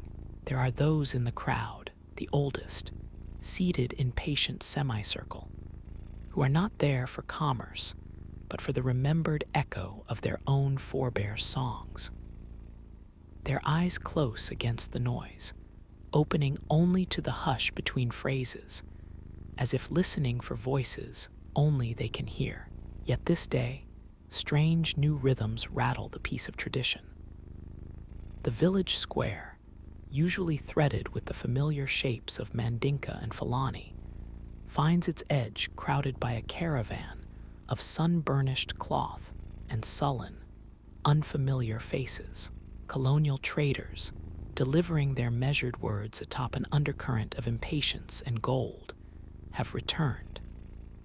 They bring with them bolts of fabric stamped in garish colors, unfamiliar sugar wrapped white as death shrouds, and silver coins that ring cold in the hand, and with them new music, snatches of European melody, and a hurried, urgent pulse that knows nothing of the slow patience of griots. Tor's father, Musa, towering, angular, his gaze as sharp as the blade he wears, approaches from the haggling throng. His hands are calloused from years of exchanging goods the way his father did, and his words, though softened with affection, come weighted with the iron of expectation. Tor, he says, his voice low but firm, the world is changing. Men want salt, cloth, coin. Songs cannot feed a family. Tor does not meet his father's gaze. His own eyes remain fixed on his Cora, where the sunlight pools in gentle ovals. The Cora is our beginning, he whispers, more to himself than to the man before him. Without it, who will remember us when the days grow dry and the memory of rain fades? But Musa shakes his head, gestures toward the bustling negotiations, the foreign traders hunched conspiratorially, with younger men keen for profit. There is no future for dreamers. These strangers offer more than the promise of song. Come, leave this instrument. Sit with me, learn to bargain. Let the griots tell their old stories to empty fields. From the circle of elders beneath the broadest acacia, an old griot, his skin crinkled as dried tobacco, cheeks sunken, but eyes ablaze, summons Tor with an almost imperceptible nod. The elders, each a living archive of miracles and woe, share one Cora between them, its surface worn smooth by centuries of hands. They are remnants of the time when kings believed that memory shaped destiny, and a misplaced song could undo an empire. We are all what the Cora remembers, the old griot murmurs when Tor joins them. His voice is soft as dusk, yet pierces the young man's heart. If the strings fall silent, what becomes of the Mandinka soul? Will they remember the blindness of Sundiata, the laughter of Nana Ismao, the way the wind tasted on the night before the first rains? Around them, colonial sailors shout their strange syllables as they drive ox carts to river's edge. Some youth, their eyes bright with ambition, follow, drawn by promise of distant fortunes, by visions of painted ships and coin. Musa's voice lingers at Tour's shoulder, insistent as summer's heat, but in Tour's lap, the Kora remains, silent now as twilight gathers, yet vibrant as the pulse that threads through history's heart. As the square empties, Tour cradles the Kora and feels himself suspended between commerce and song, between the clamor of the new and the silence of what might soon be lost. Above him, acacia leaves murmur secrets to dusk, and Tour closes his eyes, listening for the voice of the ancestors, hoping in that hush for guidance and for the courage to play on. Night descends along the Bani River, pulling shadows across the village, until every hut glimmers faintly within its own crescent of lantern light.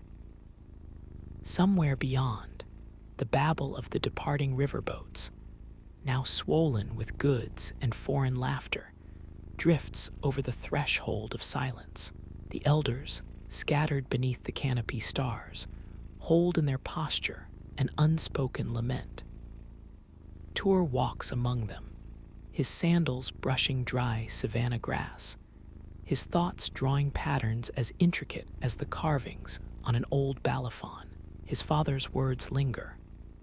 The assertion that the world's axis has shifted, that value lies in counting, trading, grasping, never in recalling the names of the long gone. It does not escape Tour's notice that fewer gather now at sunset to hear the old tales. Young men prefer profitable errands, and mothers hush their children quickly when the stories edge towards sorrow, as if memory itself could unravel a day's hard-earned peace. Yet the elders persist, aware that oblivion stalks closer than any prowling hyena. It shows itself in the crumbling of ancient proverbs, in the forgetting of which ancestor is owed a bowl of millet at harvest. Their dignity is austere, not desperate, but it is cut with the fine edge of regret, a dignity that endures so long as at least one song remains unsung. Tour's visit to his grandmother's compound brings the scent of she and incense, notes of comfort braided with age. She watches him, her gaze undimmed by blindness, reading his worry as a palm reader skims fate from the base of a child's hand. When the river chooses a new course, she murmurs, grinding hot pepper for stew. Sometimes only the crocodile remembers the old water's path. Her wisdom, neither a command nor a rebuke, settles on Tour's mind like the bloom of silence between verses. Behind these moments, the pulse of the market squares returns. But now, it has changed. Markets bloom, then close, shaped by new rhythms, metal coins passing insistently from palm to palm, haggling voices infused with a vertigo that belongs to newborn opportunity. The Kora's music, when it appears, finds fewer attentive faces. Children imitate the clatter of imported drums, their games echoing the strange metrics of passing traders' songs. This cacophonous hybridity unsettles Tour. He senses in it not richness, but the beginning of unmooring, a river diluting into many shallow streams.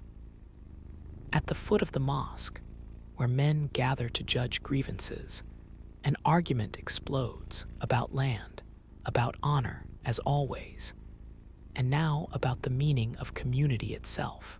Musa, Tour's father, stands in the thick of it, his voice carrying, firm, clipped, at times pleading. He invokes the duty to adapt, to welcome new ways lest the village starve on the pride of lost glory. But there are others who call, in tenacious Mandinka, for the old balance. What will we become, who forget how music binds us? Over the embers of his family's fire, Tour's brother hums a foreign tune, tapping a glass bottle with a spoon as if to answer some distant call. Tour's heart aches, not with jealousy, but with a strange nostalgia for a world not yet vanished, only endangered. He does not resent his brother's curiosities, but at night, when the world contracts to the circuit of the flame, he feels painfully akin to the lizard that clings to the wall, observing, waiting, invisible in the flickering. Still, the Cora beckons. Tour spends late hours bent over its hollowed gourd, fingers brushing the strings as one invokes spirits by name. Sometimes, a phrase emerges, a song once sung for a harvest, or for warriors returning under full moonlight. Yet the harmony is muted now by questions. Is he playing for ghosts? Each note seems to invite not just memory, but the dread of isolation, of being the last voice raised in a language the world is no longer listening to. The year blurs toward its height. Palm trees crackle in the relentless wind. The salt traders, their caravans now more frequent, mark a churn in the village's stance toward itself. Where before laughter bridged generations, there is now polite distance. The children, too, absorb this division. Some repeat tales, hesitant and halting. Others fixate on the promise of coins, fascinated by the shine, but blind to the story behind the sheen. In rare moments, Tour feels at peace, a slant of moonlight on the Cora's skin, a silent recognition in the eyes of an elder. Yet peace sits lightly. It is as if, in all this quiet tumult, even the crickets hesitate before singing, unsure whose night they are heralding. By dawn, the village stirs disjointed, uncertain. Men shoulder sacks of foreign grain. Women measure silks against memories of indigo. Tour, returning from another night with the elders, feels the echo of music pressing at the limits of his own resolve. In the gathering light, he wonders if a bridge might still be built, one strong enough to carry both the world his father ushers in and the subtle, aching beauty shaped by the hands of those who shaped him. A season of uneasy stillness follows as Tour's world continues its slow rearrangement, the changes insinuating themselves into daily habit rather than through edict or clash. The fields near the village ripen, millet and groundnut bow under the weight of their own fruitfulness. But even the cycles of planting and reaping shoulder an attendant strangeness. Foreign seeds mixed in with those sown from hand to hand for generations. Their green unfamiliar and almost luminous in the warm dusk. Inside Tour, rebellion stirs not as outcry, but as a determined hush. He moves through the lanes of his village with a deliberate grace. When his father's voice measures out the price of new beans or calculates what might be gained from a foreign trader's promise, Tour listens. And yet, there is a gentle refusal glittering at the edges of his silence. He attends every obligatory errand, helps to weigh and sort. But his real work begins after dusk, when the market's clamor withdraws and the lanterns burn low. It is then, in a small hut whose walls are fragrant with the histories of incense and the faint, sweet sharpness of dried mangoes, that the true purpose reveals itself. Tour becomes a student of absence. He sits with the Cora and listens first, listens for the softest noises, the tremor of his own breath, the jittery pulse in his thumb, the sighing recollections that live between ancient chords. He does not play for applause, for there is rarely an audience now. The old griots, hearts beating low but steady, join him some evenings, their presence lending both gravity and license to his experiment. In these gatherings, a circle no larger than memory itself, Tour hesitates at first, waiting for the permission of precedent. Yet the elder's eyes, set deep in faces as measured as river stones, express their tacit blessing. So Tour bends tradition, coaxing elusive patterns from the kora, letting strings ring with pauses where once there would have been relentless melody. He laces silences within the music, as if to allow space for ghosts. It is not innovation for its own sake. It is a way of rendering loss audible, a tentative hope that in naming change, he can lessen the ache of transition. Tour starts weaving in new sounds, the echo of foreign drums, gentle, uncertain, a motif learned by listening to the clinking coins in the market, their staccato pulse woven carefully, almost shyly, into the tapestry of his playing. The kora under his hands becomes an instrument both wounded and awakening, a recorder of fracture, but also of curiosity. His father at first suspects only loitering. It is Tour's mother who divines the nature of her son's defiance. Standing in the dim light of the entrance, her headscarf painted blue by the moon, she asks him if what he plays still belongs to Mandinka.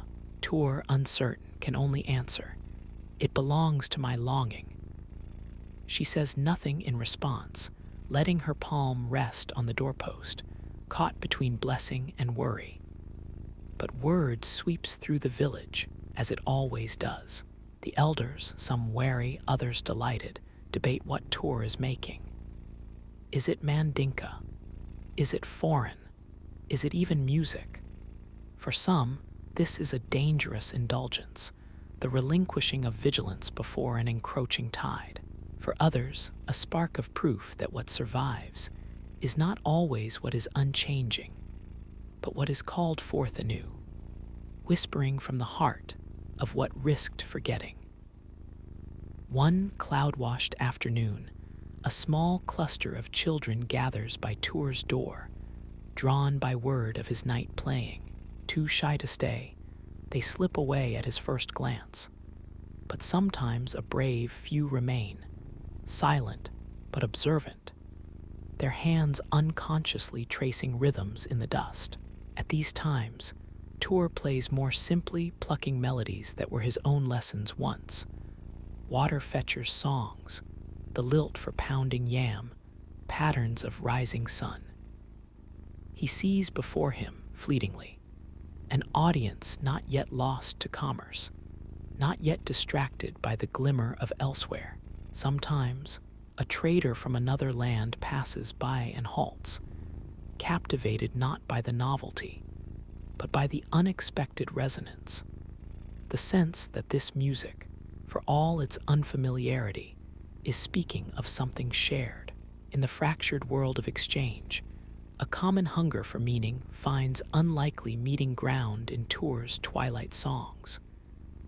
Thus, the quiet rebellion sustains itself, a thread, not a banner.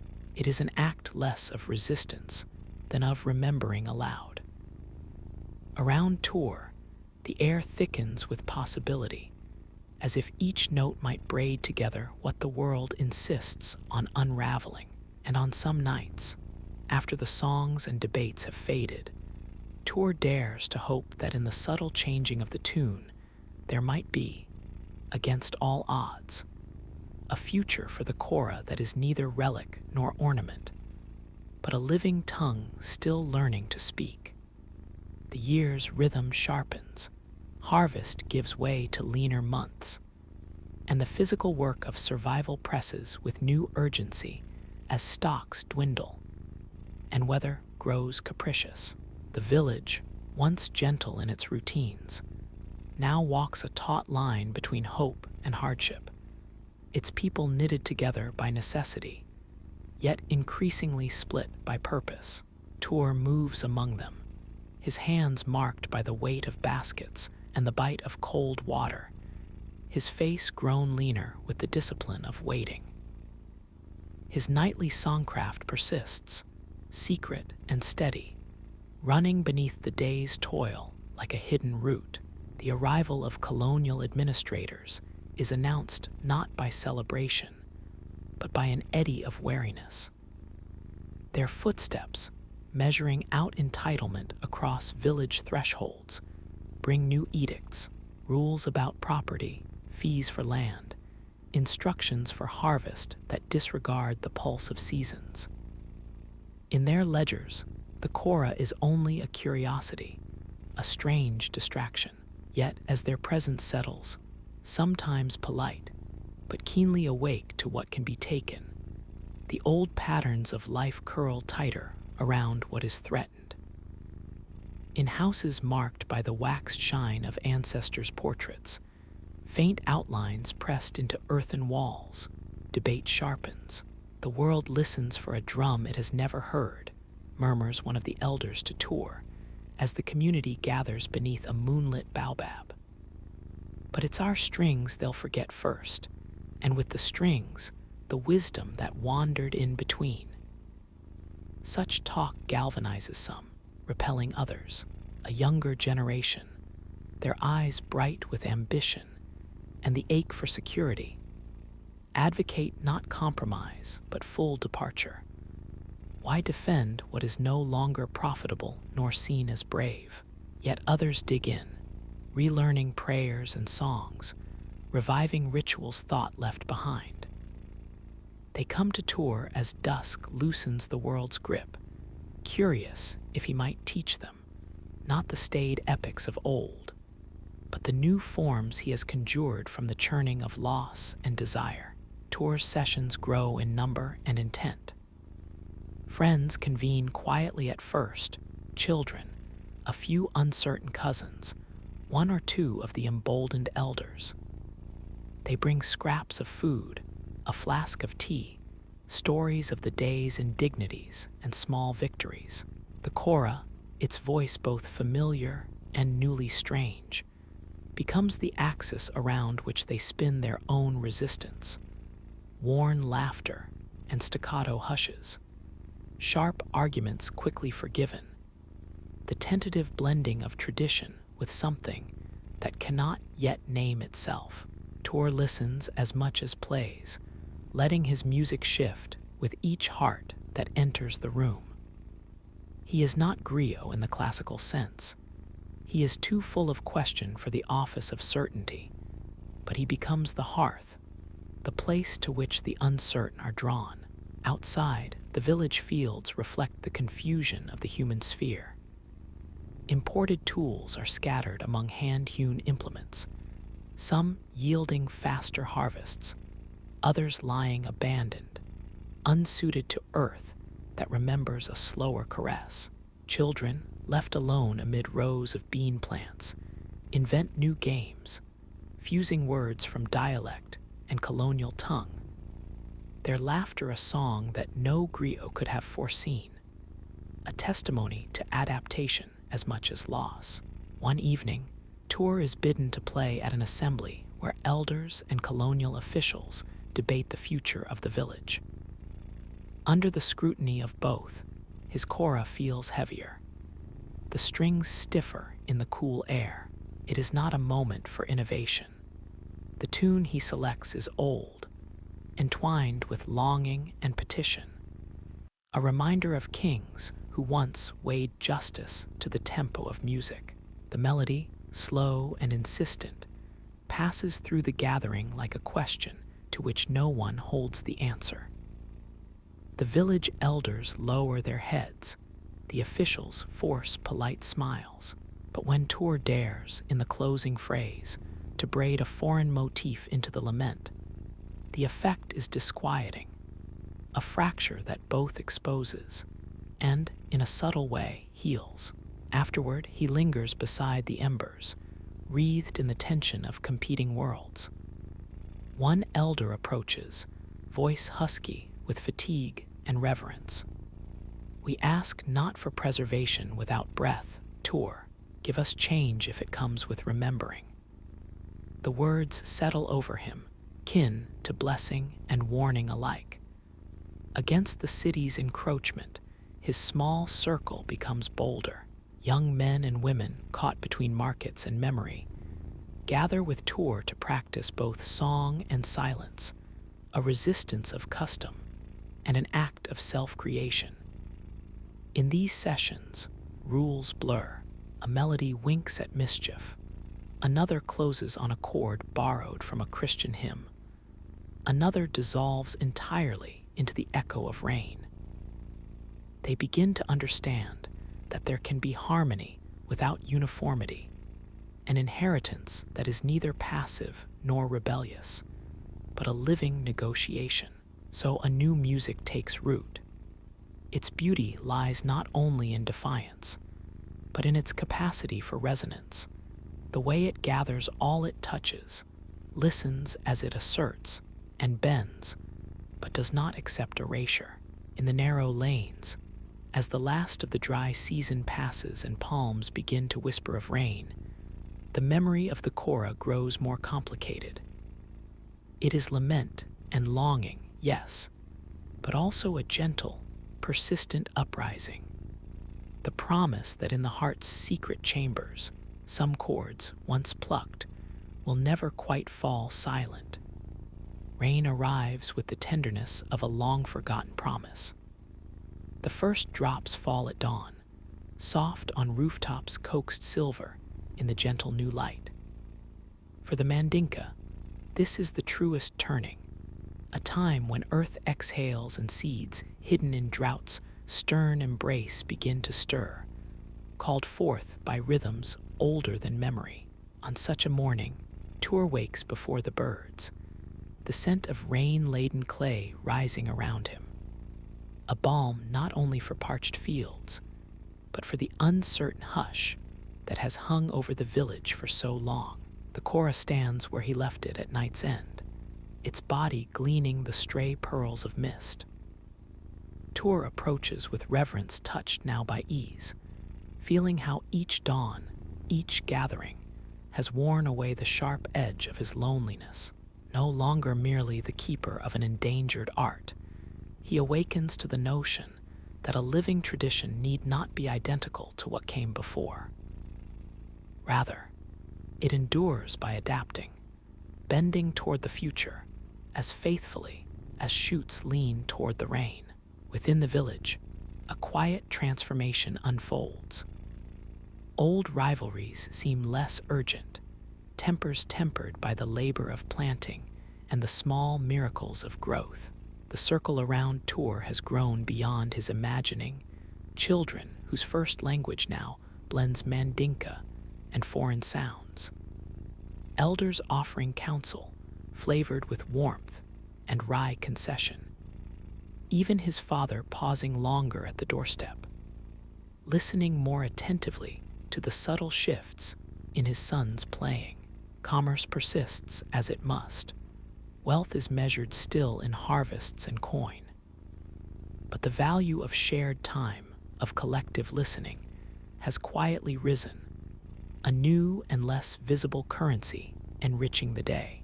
Tour's sessions beneath the sheltering branches of a new-grown tree bring faces from all walks, dreaming youth and pragmatic traders, venerable women with tales sharper than their granddaughters' opinions, and the quietly curious, those who never learned the old stories, but find themselves nonetheless moved by the music's patient unfolding.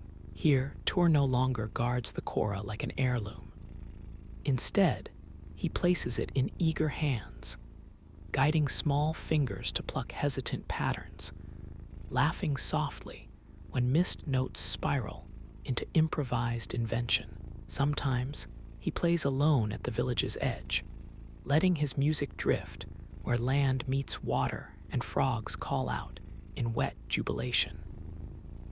These moments belong to nobody but himself and the unseen audience of ancestors. In one such vigil, Tour senses less as thought than as pulse, the presence of those who have gone before. They do not speak in remembered words. Instead, he hears their comfort in the certainty of his own playing, in the measured way rain teases the Cora's skin.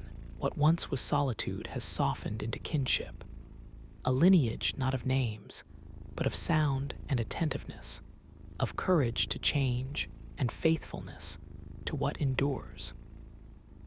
As months turn, there arrives a festival day born not from centuries-old custom, but from the desire to mark what is shared in the new era. The village prepares together. Women dye banners with tangled hues. Children cut garlands from leaves and faded cotton. Young men roast maize. The air thick with mingled laughter and the sting of wood smoke.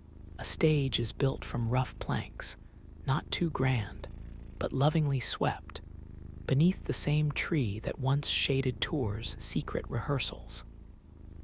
On this day, there is no audience and performer, only participants, each offering a fragment of their own inheritance.